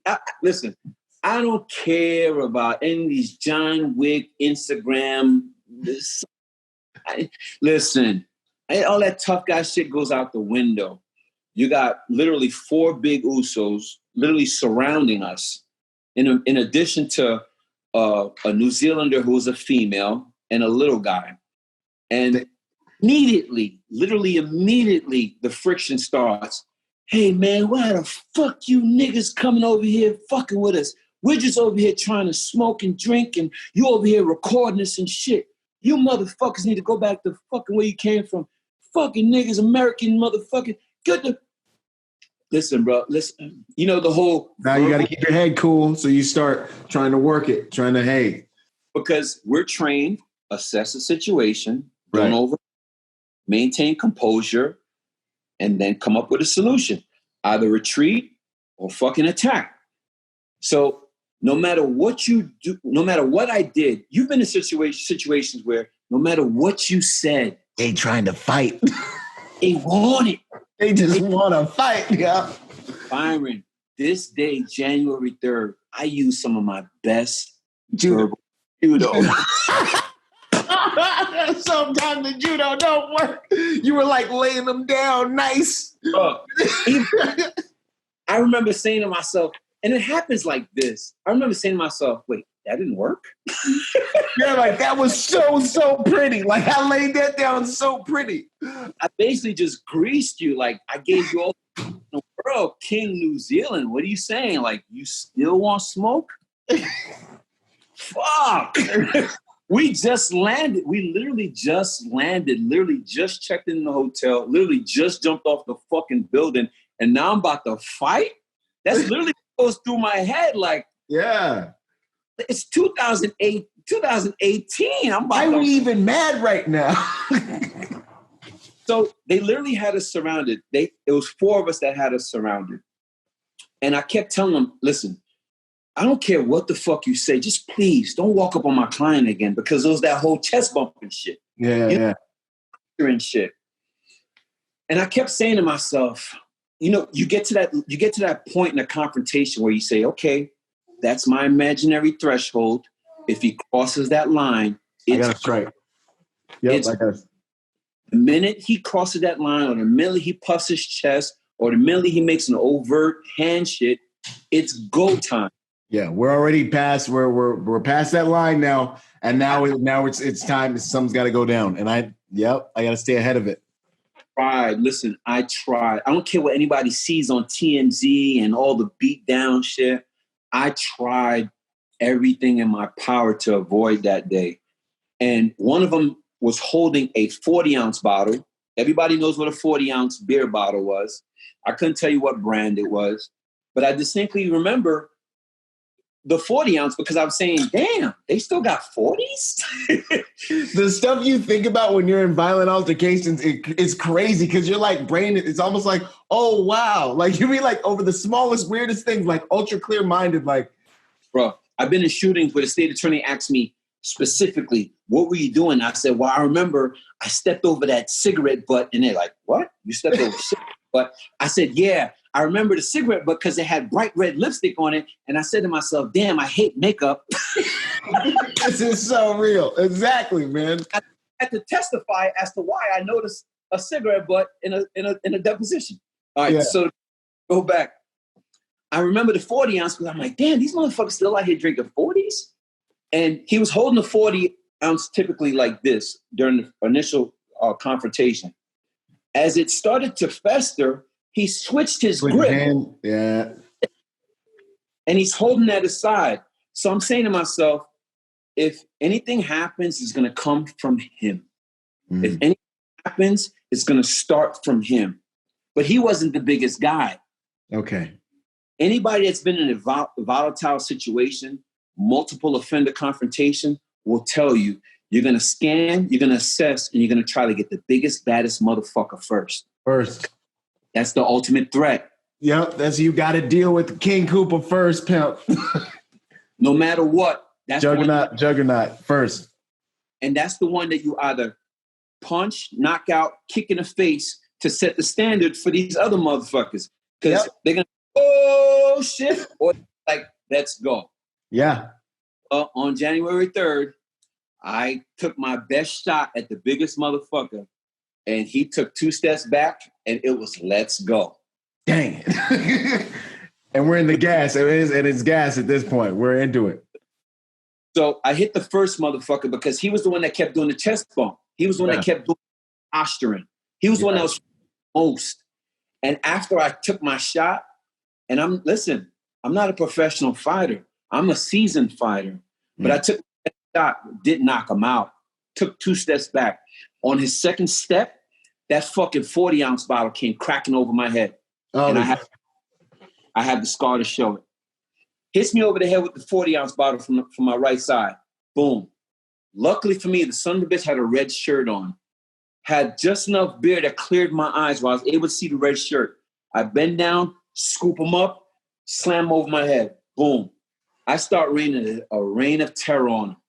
Rain of terror. And I kid you not, I'm hitting this guy like basically on a full mount position with the 3-4 shots that I could possibly hit him, and I'm not knocking him out. These fucking Usos, these Samoans, and I don't even think the proper term is Samoans, but these New Zealand, because I want to be honestly, correct. Yeah. But New Zealand motherfuckers, they were rugby motherfuckers. No, they like bears and stuff, but they got like 6-inch. Like these cats are built different. I grew up in Washington, and these cats I had to play football with, and I just remember the whole time I was just little and just had to earn my stripes. It's a whole different kind of breed, man. Was the fucking headpieces you know what I'm saying? You know what I'm talking about. That's the only thing was missing in the fucking rugby uniforms. I'm hitting this guy with clean shots, Byron. Boom. Not knocking him out. As I'm on top of him, a third guy comes to try to tackle me. He goes over me. I end up landing with him. I'm hitting him with clean shots. And I swear to God, most stories would say, yeah, I knocked him out. Bro, I'm hitting I'm hitting the third guy with clean shots. And nothing. Bro, it gets to the point where I start hitting elbows. Boom, boom. It was on like the fourth elbow, the back of his head hits the fucking concrete. And you know that beautiful sound that goes, well, it's not always beautiful. Sometimes it'll cost you a case or a murder charge. That hollow sound where the head concrete. And then that was the first time I was able to knock one of those motherfuckers out. After I did that, another one, the cutter, it felt like he was literally trying to pull me off. It felt like he was like punching me and running away. It felt like he was just like, you know, just like coming in and coming back. Yeah, it was like that. I didn't feel any strikes. I didn't feel any puncturing. I didn't feel any of that. It wasn't until I stood up off the guy that I was on the full mount that my arm collapsed. Didn't work, yeah. And I kid you not, till this day, just like I was able to beat in on that lipstick, on that cigarette butt, or that 40 ounce, I beat in on my arm that had like 4 arterial bleeds and it's squirting everywhere. And I'm looking at my arm as I'm standing up. No lie. Remember, I only knocked out 1 out of 3. I still got 2 more to go. I'm looking at my arm and I'm looking at a fucking case of deli meat. My arm is cut up in every which way you could possibly imagine. I'm looking at. I saw the pictures. I was like, so I mean, obviously, you know, the story is legit. I'm looking at my arm and I'm looking at my fucking arteries squirting everywhere, squirting me in my fucking eye, and it happens like this. Oh yeah, it happens like this, guys. I tell you no lie. So I raise up and my arm collapses to my side, and I look at my arm, and in a split second I look at him as he's like doing this, and I was like, oh, you were stabbing me. And it all like click, click, click, click, click, click. A different level of savagery. Of intensity. Awakened within me, bro. It was at that moment I realized who I was. I didn't cower and say, oh shit, he's got a knife or he's got a blade. It was a fucking broken end of a fucking beer bottle. So I said, you know what? To myself, you're going to die today, motherfucker. We all going down now. Everybody's going down. Again, it happened like this. It went from this to that.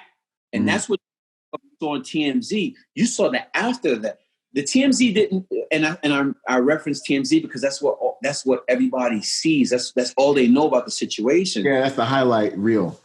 The adversity that happened before that is the true story. The depiction, what I wanted people to see was me being encircled by 4 motherfuckers. I wanted people to see me hit a motherfucker square in the jaw and not knock him out. The reality of that. Yeah. I want motherfuckers to see me get cracked over the head with a 40-ounce bottle and not fall to the ground like they do in the movies. And eat, wipe my fucking eye, scoop that motherfucker up and go to work. That was the adversity. That was what I want people to see. I don't want people to see me on top of a motherfucker beating them. I want to see motherfuckers to see the journey that got me there, because that's what defined me that day. You know what I'm saying? Because that's what you're made of. And it wasn't until that rage, that level of savagery I talk about. It's me and my brother Dorian, who I love, one of one. You know, we call ourselves professional savages. You know what I'm saying? Because you can't be a professional pussy. Who's going to pay you to be a professional pussy? When a client gives you an invoice, a paid invoice, he's paying you money to be a fucking savage. Man. Just a professional one. This is literally what the whole thing is. Like people don't talk about it, but this is what the whole entire thing is. I live a certain life for a reason, so I can bring this to bear when the time comes. That's what the whole thing is. This is the job. That's why I always say, this is the job. That is the job. Like, we don't get paid. Yeah, we might have to carry a bag here and there. Sometimes you might even have to hold an umbrella. But the fucking job is this. The fucking job is that. The fucking job is making sure that the mistress doesn't get back in the house after you kicked her out. There's so many facets of the job. But on that day, that was my job. My job was making sure that my client went home, I went home, and I put that motherfucker to sleep. And that's what I did. I beat that motherfucker to a pulp. My man. I beat him up. And then you know what I did? I got the cameraman's shirt. I made a tourniquet because, again, the story didn't end with that TMZ video. There was more to it. Yeah. I had to rap. I had to conduct my own triage. I had to perform my own first aid. I get the cameraman's shirt, make a tourniquet. And again, we were literally a block and a half from the hotel. We were right across the street from where we jumped off the roof. My client is, and I gotta applaud my client, because my client was scrapping. He was throwing down. That's what's up. Yeah. Get on him. That's good. I love that. I love him. You know, he was crying. Because he saw my, it's funny because he saw my arm. He saw my arm, like really saw my arm. And he was like, oh my gosh, Shamir, yo, Shadow, your arm is off. He cut your arm. And I was like, I'm good, bro. Like, you know what I'm saying? Like, I made a composure, wrapped it up and made a fashioned a tourniquet and held it up. Yeah. I lost blood. I was getting lightheaded. They were telling me to. People were coming out from storefronts. I had a neon green shirt that you see in the TMZ video that turned bright red from my blood. I finally get to the hotel. Ambulances show up. Cops are showing it. Like, who did it? Who did it? I was like, I don't know. It's crazy fucking rugby guys. They play rugby. I don't know. They look like they play rugby. You know, I'm trying to give a statement, all that shit. You know, and they get me in the ambulance and fast forward, rush me in the hospital. And again, I love the people in New Zealand. I love the people of Australia. Yeah. Free healthcare and the best healthcare in the world. Listen, I'm not going to get off topic. When I got to the ER, I had literally a team of surgeons fighting over to see who wanted to do my surgery. The level of attention they give you, they don't care about insurance. They don't care about finances. They don't care about anything but making sure that you get the best medical attention. Wow. So I'm sitting there and, you know, again, I had to deal with, you know, letting the wife know. So the tour manager had to let wifey know that I was involved in a critical incident, you know, injured. And, you know, the detectives, I had like 2 detectives around my bed prior to going to surgery. And they were telling me, yeah, we got to do microsurgery and get the robot and all this other shit. I was like, you saw the pictures. And I'm saying to myself, hey, Doc, man, I just want to be able to feel my kids. I just want to be able to feel my lady. Because I had so much nerve damage. I was like, I just want to be able to feel my kids. I just want to be able because it was so bad. It was so gruesome. I wouldn't say it was so gruesome. It was more gruesome than anything else. Yeah. I had permanent nerve damage, but it was more gruesome than anything else. No, it looked like hamburger meat. It looked like a hot dog that's been sliced open a bunch of times. I literally, bro, when I saw the picture, I was like, and I can handle stuff, man. I've been around the block, you know what I mean? But I remember being like I paused and was like, dang, man. I was like, me and my dude got to catch up on this. Oh, and it's amazing you said that. So while they had me in the hospital, right? They had me on a gurney, and the surgeons are looking at my arm. They're pressing on my arteries to see which ones are still viable and all this other shit. I can't feel shit. And, you know, obviously they got to cut your clothes and everything. like why you got to cut everything off? I had stab wounds here, stab wound here, stab wound in my shoulder, and one in my back. I had no idea. Oh yeah. I was on top of him, and I'm raining down. I'm thinking I'm putting in work. His guy was coming up to me, running away. Hey, hey, guy. Hey. And that's literally like if I had that video, I would be a multi-millionaire. You know why? Because they'd be like, yo, proof of concept. Shadow is a fucking killer. Like that would hire me. Yeah, that'd be my commercial. Like the HBO special for my boy Elijah Shaw. That's what that. Yeah. But what I tell people is this, and it was God's plan, because anybody that gets hit over the head, doesn't matter how tough you are, doesn't matter how strong you are, you get hit with a fucking bottle, bro. I said at the beginning, you gonna need Jesus. There's three ways. There's pretty much three ways your body's gonna react. You're gonna get stunned. You're gonna get knocked out, or you're gonna absorb it. Yeah, or you're gonna get to work. Or a combination of the two. You get stunned, you absorb it. You get stunned, and you get knocked out. Right. Me, I took it, and through the grace of God, I was able to recover, and I went to work. Yeah. So again, fast forward, and they find the multiple stab wounds, so they stitch me up. I come out of surgery, and I went from having 2 detectives around my bed to damn near 3 detectives around my bed. But this time, instead of me being a victim, they're questioning me fresh out of surgery like I'm a suspect. And I'm asking myself, what's going on here? Well, while you're in surgery, I was in surgery, 9 hours? While you're in surgery, they brought in 2 of the alleged offenders, and one of them had brain bleed, broken nose. Other one had a contusion on the brain and a fractured orbital bone. And so they're like, did you attack them, or did they? They're sitting there like, I mean, they're so messed up. Like, were they? Was it self-defense? Who was defending? So the people that brought these 2 motherfuckers in, one of them being one of the assholes that I knocked out and stabbed me. Stabbed you, yeah. They were telling the authorities that I was the primary aggressor, that I started it. And wouldn't you know, TMZ footage shows Shadow, their own narration. We don't know who this guy is, but he's beating the shit out of everybody. That was the commentating on the video. So it went downhill from there. So fast forward, I'm telling the authorities, look, I just came out of surgery. I'm on amnesia. I'm on anesthesia. That's the law enforcement, the cop in me. You already know, yeah. Give any statements because I'm not in my right mind. I immediately tell the tour manager, Tony, I said, Tony, I don't like where this is going. I'm not making any official statements. Get me the fuck out of here. They had me on a flight the following day to our next leg, which is Australia. Got the fuck out of there. That's the story. So it was dramatic as fuck. It wasn't like I was on some Rambo shit. I just had to react to their aggressions.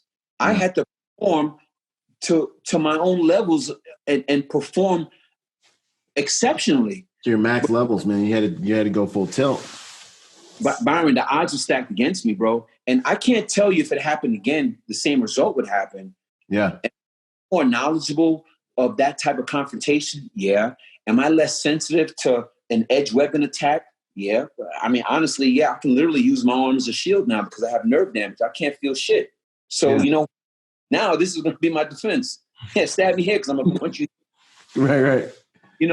But the reality of the job, Byron, it's not like an action movie, bro. Because at the end of the day, I'm thinking about my old lady. At the end of the day, I was thinking about my kids. When I was in a hospital bed and my arm is looking like hamburger meat, I was humbled. I was literally You're human. Human. Because now I'm a father. Now I'm a significant other. And I'm also a provider. So if I can't use my arm ever again, how am I going to provide for my family? How am I going to touch my old lady? How am I going to be able to hold my son? You see what I'm saying? That's the job, bro. That's the reality of the job, man. Not the romance, the reality. Reality, bro. And did I get a bonus check? Oh, right. Did I get an extra bag for taking one for the team? No. We don't get bonuses. We don't get a thank you card. Hey, thanks for protecting my client, making sure they ain't kill him. We don't get none of that shit. Yeah. And because the expectation is that's what we pay you for. Yeah, and that's the job, man. Job. And the second you're doing it for a bonus or for something else is really the second you start to go in the wrong direction, and then your spirit gets poisoned, and then you can't come to work with a good attitude because that's not the payoff. Those are byproducts of the job that we do that help us put the function to help us put food on the family, provide a higher quality of life. That's there. That's part of the job too. But I think, like we were saying in the beginning of this thing, the guys that go far in this industry and that last and really succeed are the ones that are doing it because this is who they are. It's more than just a job. is a lifestyle. It's who we are on the deeper level, man. Yes, sir. Yo, that's real, man. We didn't even touch the cues, bro. We didn't even. I gotta get. We gotta wrap this thing up. We can sit here and have this conversation all night, man. We might have to do another episode, bro. Sorry if I talk too long, bro. No, it's amazing. This is good. This is awesome stuff, bro. This is real world EP right here. This is bodyguard stuff right here, man. My premise is, man, I want to make sure that, again, people understand that don't get jaded by social media. Don't get jaded by the photos. Yeah. Listen, I could be just like anybody else. You could be taking a shit on the toilet and post a picture. That's not the job. The job is what you put out day in, day out. That's, you know what I'm saying? That's the job. Just because you ain't posting it don't mean you ain't doing it. And I'm a firm believer in that. I look at it like I'm going to use social media to market and promote and build a brand that's sustainable so that my guys and my family can eat. But at the end of the day, I know what the job is. This ain't the job.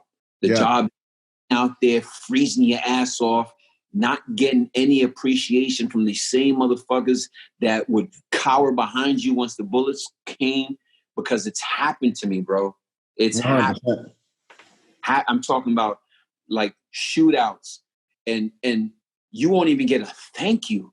You won't even get, they won't even give you a dap. Like, hey, bro, good job. That was solid. Nah, they just glad they got back to their room and they're like telling their friends. Hey, man, you know what kind of smoke we just got in? We.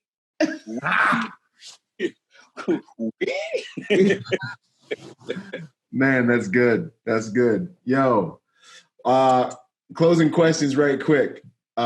Favorite quote, saying, or mantra? Oh, man. My favorite quote. You know what? It's on my arm, man. Perfect. Quote by Henry Ford. Obstacles are the things you see when you take eyes off your goals. So good. You want me to say it again? Yeah, man. So people in the back. Say it loud for the people in the back. Obstacles are the things you see when you take your eyes off your goals.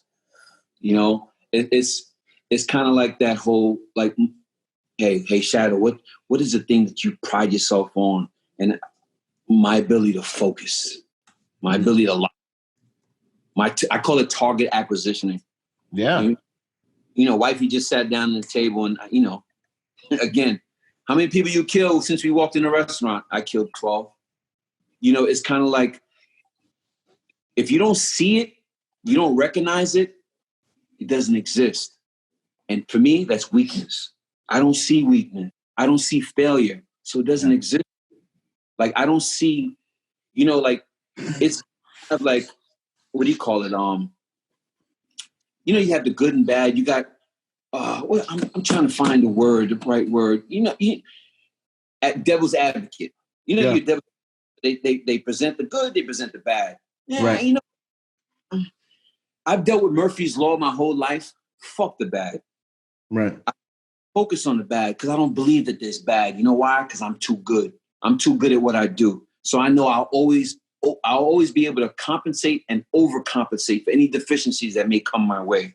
So I don't see obstacles. I might see things that make me deviate from an initial plan of action. I don't see it as an obstacle. Like you were talking earlier about, guys that are complaining because there's a change in a directive or a change in an ops plan or whatever. Yeah. That's what we do. I thrive. You thrive on that. Absolutely. It's the water, man. It's, to me, like, and this is something that I love bringing up people, like, kind of in this way, is the obstacles become such a common thing that you become inoculated to them, you become used to, and you become conditioned to them. And you learn so much about who you are and what you're capable of on the journey that when the obstacles show up, it's just Tuesday. So it's like everyone else is like, this is so bad. And you're like, homie, it's Tuesday. We haven't even got to lunch yet. We're going to deal with this equation real quick. Let's work the equation. And then, I'm going to go get, and then we're going to get lunch. You know what I mean? Like, because you know who you are, by the grace of God, what you can do, that the obstacles, like, showing up, and people that aren't inoculated to that and don't know those things, they're like shook, you know. Yeah. But that's why the journey is so important, because what it teaches you about the value of yourself, what you can do by the grace of God. You know what I mean? So, which is, and so you just like water, you just keep moving. Yeah, keep moving. Amen. This ain't no philosophy, but be your own current. Yeah. Be your own wave. You follow that? Like, create your own energy. 100%. You follow what I'm saying? That's like superpower, man. Yeah, because at the end of the day, whether I'm lead on a detail and you're secondary, your energy is going to help derive our direction. We flow together. You understand what I'm saying? 100%. And whether, even if it's a one-man detail, the energy you create is the energy you're gonna derive from. So set that standard early on, and it goes to with the clients, how you deal with them. And one thing I gotta say is, you talk about mantras and sayings. I want every month to know that works in the security game. If you want to elevate this business, if you want to elevate your stature in this business, if you want to elevate the entity as a whole, let these fucking clients know we don't work for them. We work with them. I'm going to say it again. I don't work for you, motherfucker. I work with you. When shit hits the fan, who you going to follow? Me. Right. Who's you to life and not death? Me. You're going to follow my footprints. I'm the one that's going to grab you by the fucking collar or the fucking belt and lead you to fucking sanctuary. Me. So I don't work for you. I work with you. And that's the key. If we elevate the mindset as a whole, I guarantee that the whole industry will change. 100%. Because I used to get, and I don't talk too much. I used to get like DMs like, "Hey, bro, you too flashy and all this, and man, I don't give a fuck." You know why? Because I'm a fucking boss. I'm a fucking man. I don't care how much rapper money you got. I don't care how much money you made making films and movies. I'm a fucking man. I'm a leader within my own realm. Yeah, you gotta be a king. Yeah, and I'm a fucking king. So you goddamn right. I want to live and I want to enjoy the fruits of my labor just like you. So I'm not gonna shelter that. I'm not gonna like cocoon that. I want my brothers and sisters to understand that there is a fucking side of the rainbow that they haven't discovered yet. I want them to understand that they can have a house, they can have a home, they can have a family, they can have kids, they can sustain long-term longevity if they follow a certain blueprint. This is all attainable. But if we don't present it as such, if we just say, "Hey, yeah, I'm working," or "Hey, I gotta go do this," because no, I'm doing it because I want to. I'm doing it because I choose to. I'm doing it because I'm a protector. I protect your ass. Yeah, I'm protect, but you know what? At the end of the day, you're waiting for me to say the word go. Right. You're waiting for me to say the word, it's all good. You're waiting for me to say clear. You're waiting for me. You're waiting, in essence, you're waiting for my approval. We work with our clients. We don't work for them. Yeah. And if we share that sentiment across the board, we're going to raise the level of posture amongst ourselves so that these guys can say, "Okay, I don't have to take $300 a day. I can ask for more." You know why? Because I'm worth more. Exactly. Life is worth more. The fate of my family is worth more. So I don't work for you, motherfucker. I work with you. Yeah, I'm going to stand outside the truck and make sure nobody walks up and shoot your ass. I work with you. I don't work for you. So pay me accordingly and respect me accordingly. I don't need you to be my best friend, my buddy, but show me the fucking respect. And understand that I'm getting paid to save your ass. Your life. Yeah. Period. Yeah. Listen, I'm a nice guy, but I'm a professional asshole, bro. Well, you're a professional, man, and you know who you are, and that is big. And I've noticed the difference in agents in this game when it comes to exactly what you're talking about. And one agent that doesn't think this way on a detail can actually really, really negatively impact the overall client and agent relations. You know what I mean? If you've got a conglomerate of dudes on a detail, every time they interact with a client, it's, hey, I'm a professional just like your accountant, just like your lawyer, just like your doctor. I'm a specialist in my own right. And I deal with you like this. This is a cyclical transaction. I give you a service. You give me a check. You know what I mean? But I give you a service that you need done, you know? And then if you have one that's just like coming from underneath, you know, it's like putting it on a pedestal. You know what I'm saying? It can really make it can complicate the dynamic with the principal, with the client. And it can make it very complicated for them to see your value. So what you're talking about is so real, dog. It's so good. It's really something that it takes balls. You got to know who you are. You got to know the value you bring. And that all, I believe, comes from the lifestyle. That comes, you know, that you're in the gym. You know that you bring all this real world combat and experience and decision-making ability and all of these high quality attributes to the table. You know that you can do a dang good job of what it is you're asking them to pay you to do. You know what I'm saying? So you can look them dead in their eyeball sockets and you're not joking. You're dead serious. You're being 100% authentic. The guys, because you've earned it. It's a fact. It's confidence is accurate. Cockiness and arrogance is inaccurate. You know what I'm saying? And that's why we all hate it. You know what I'm saying? It's like, you don't even know, like, you're not that. No, but to have that confidence, kind of back to what we were talking about in the beginning, you got to do your dirt time. And you got to know that you can ask that, and you got to know that you can demand that, because you got to know who you are in this game, man.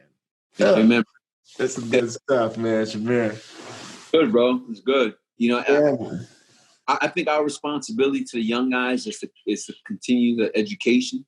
I think what we do a lot is we alienate a lot of the young guys. Right. That's what I'm trying not to do.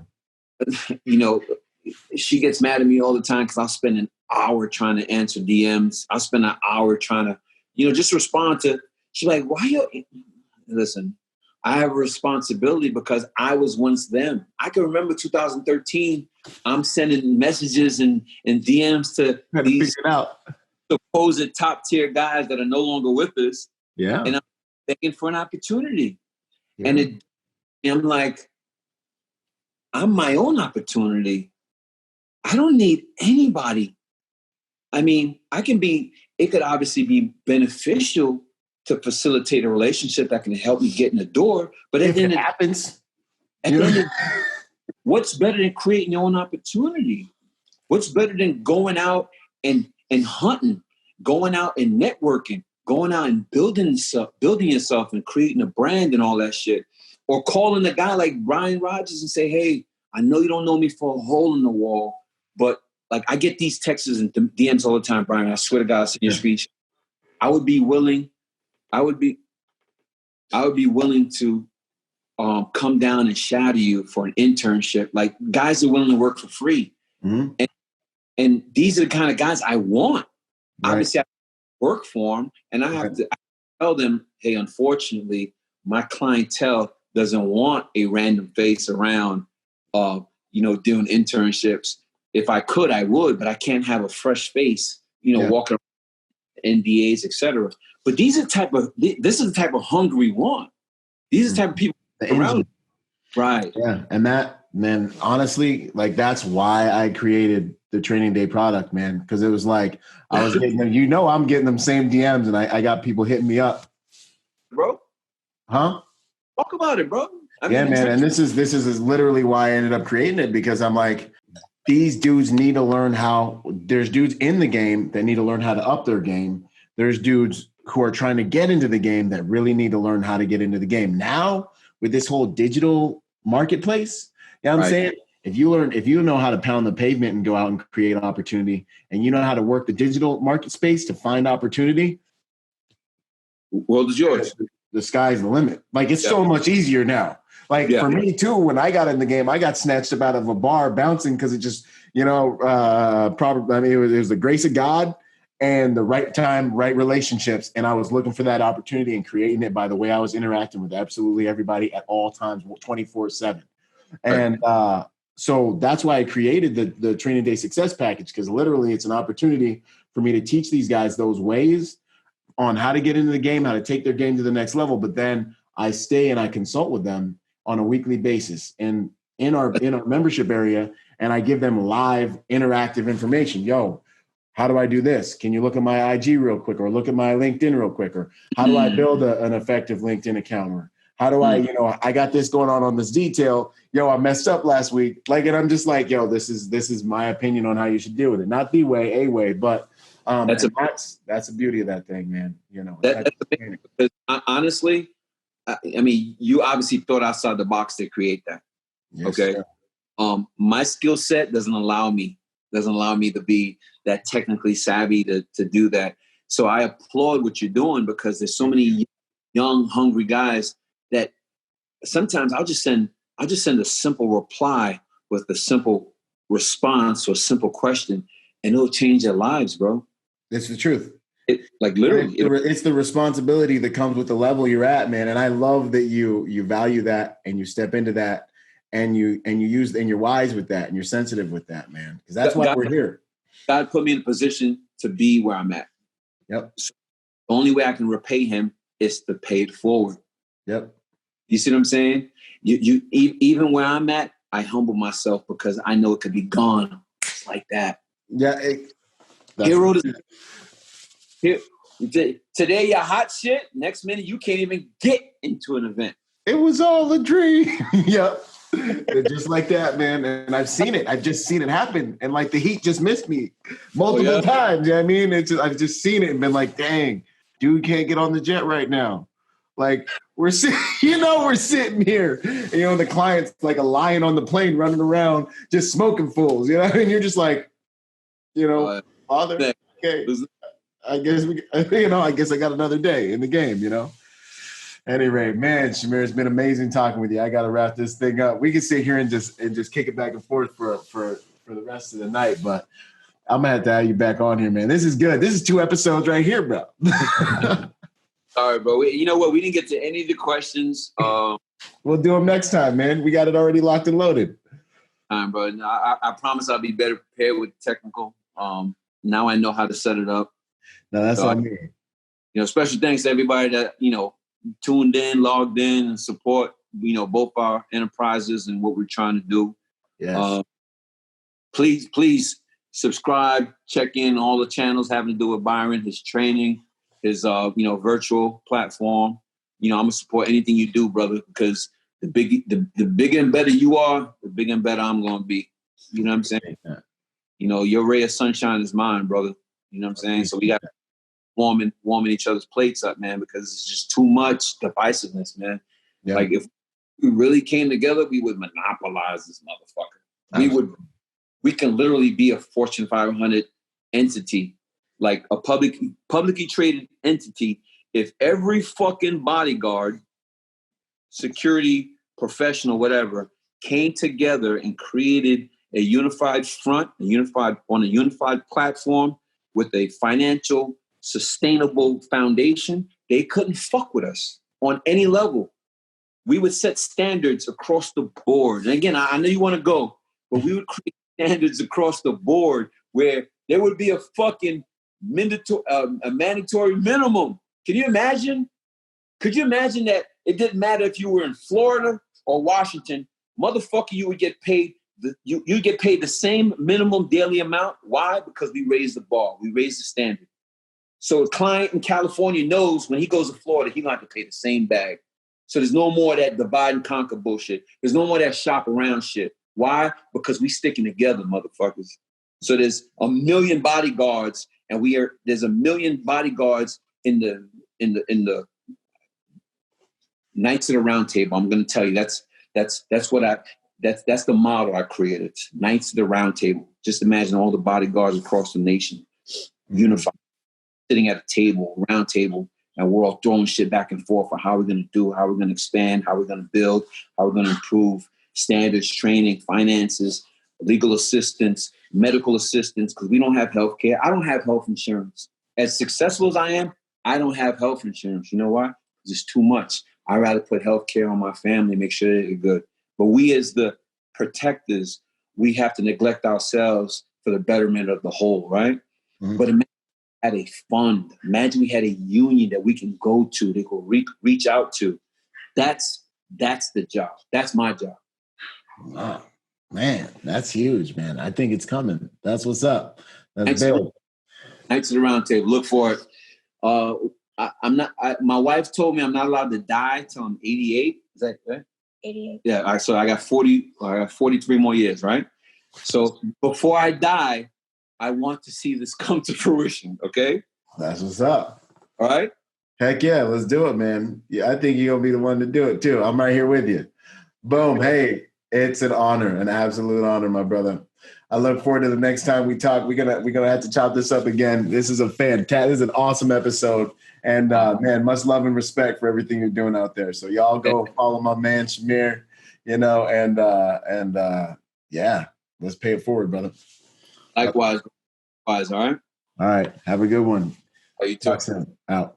Yo, if you're a private security professional wanting to take your game to the next level, go to executiveprotectiontrainingday.com to check out my personal success package for private security professionals. Check it out, executiveprotectiontrainingday.com. And remember, y'all, hard skills do save lives, but soft skills get you paid. Boom.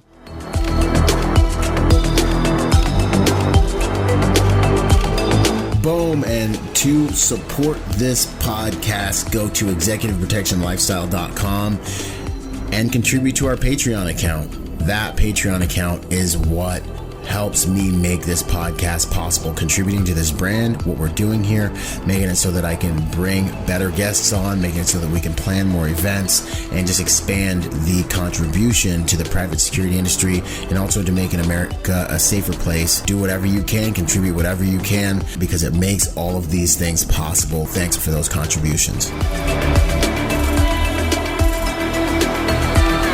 Yo, and before we go, I got to shout out to the sponsors, starting out with Primary Weapon Systems, PWS. They truly are the evolution of the rifle. Use Byron for 10% off. Grayman & Company, the most comfortable tactical suits in the game.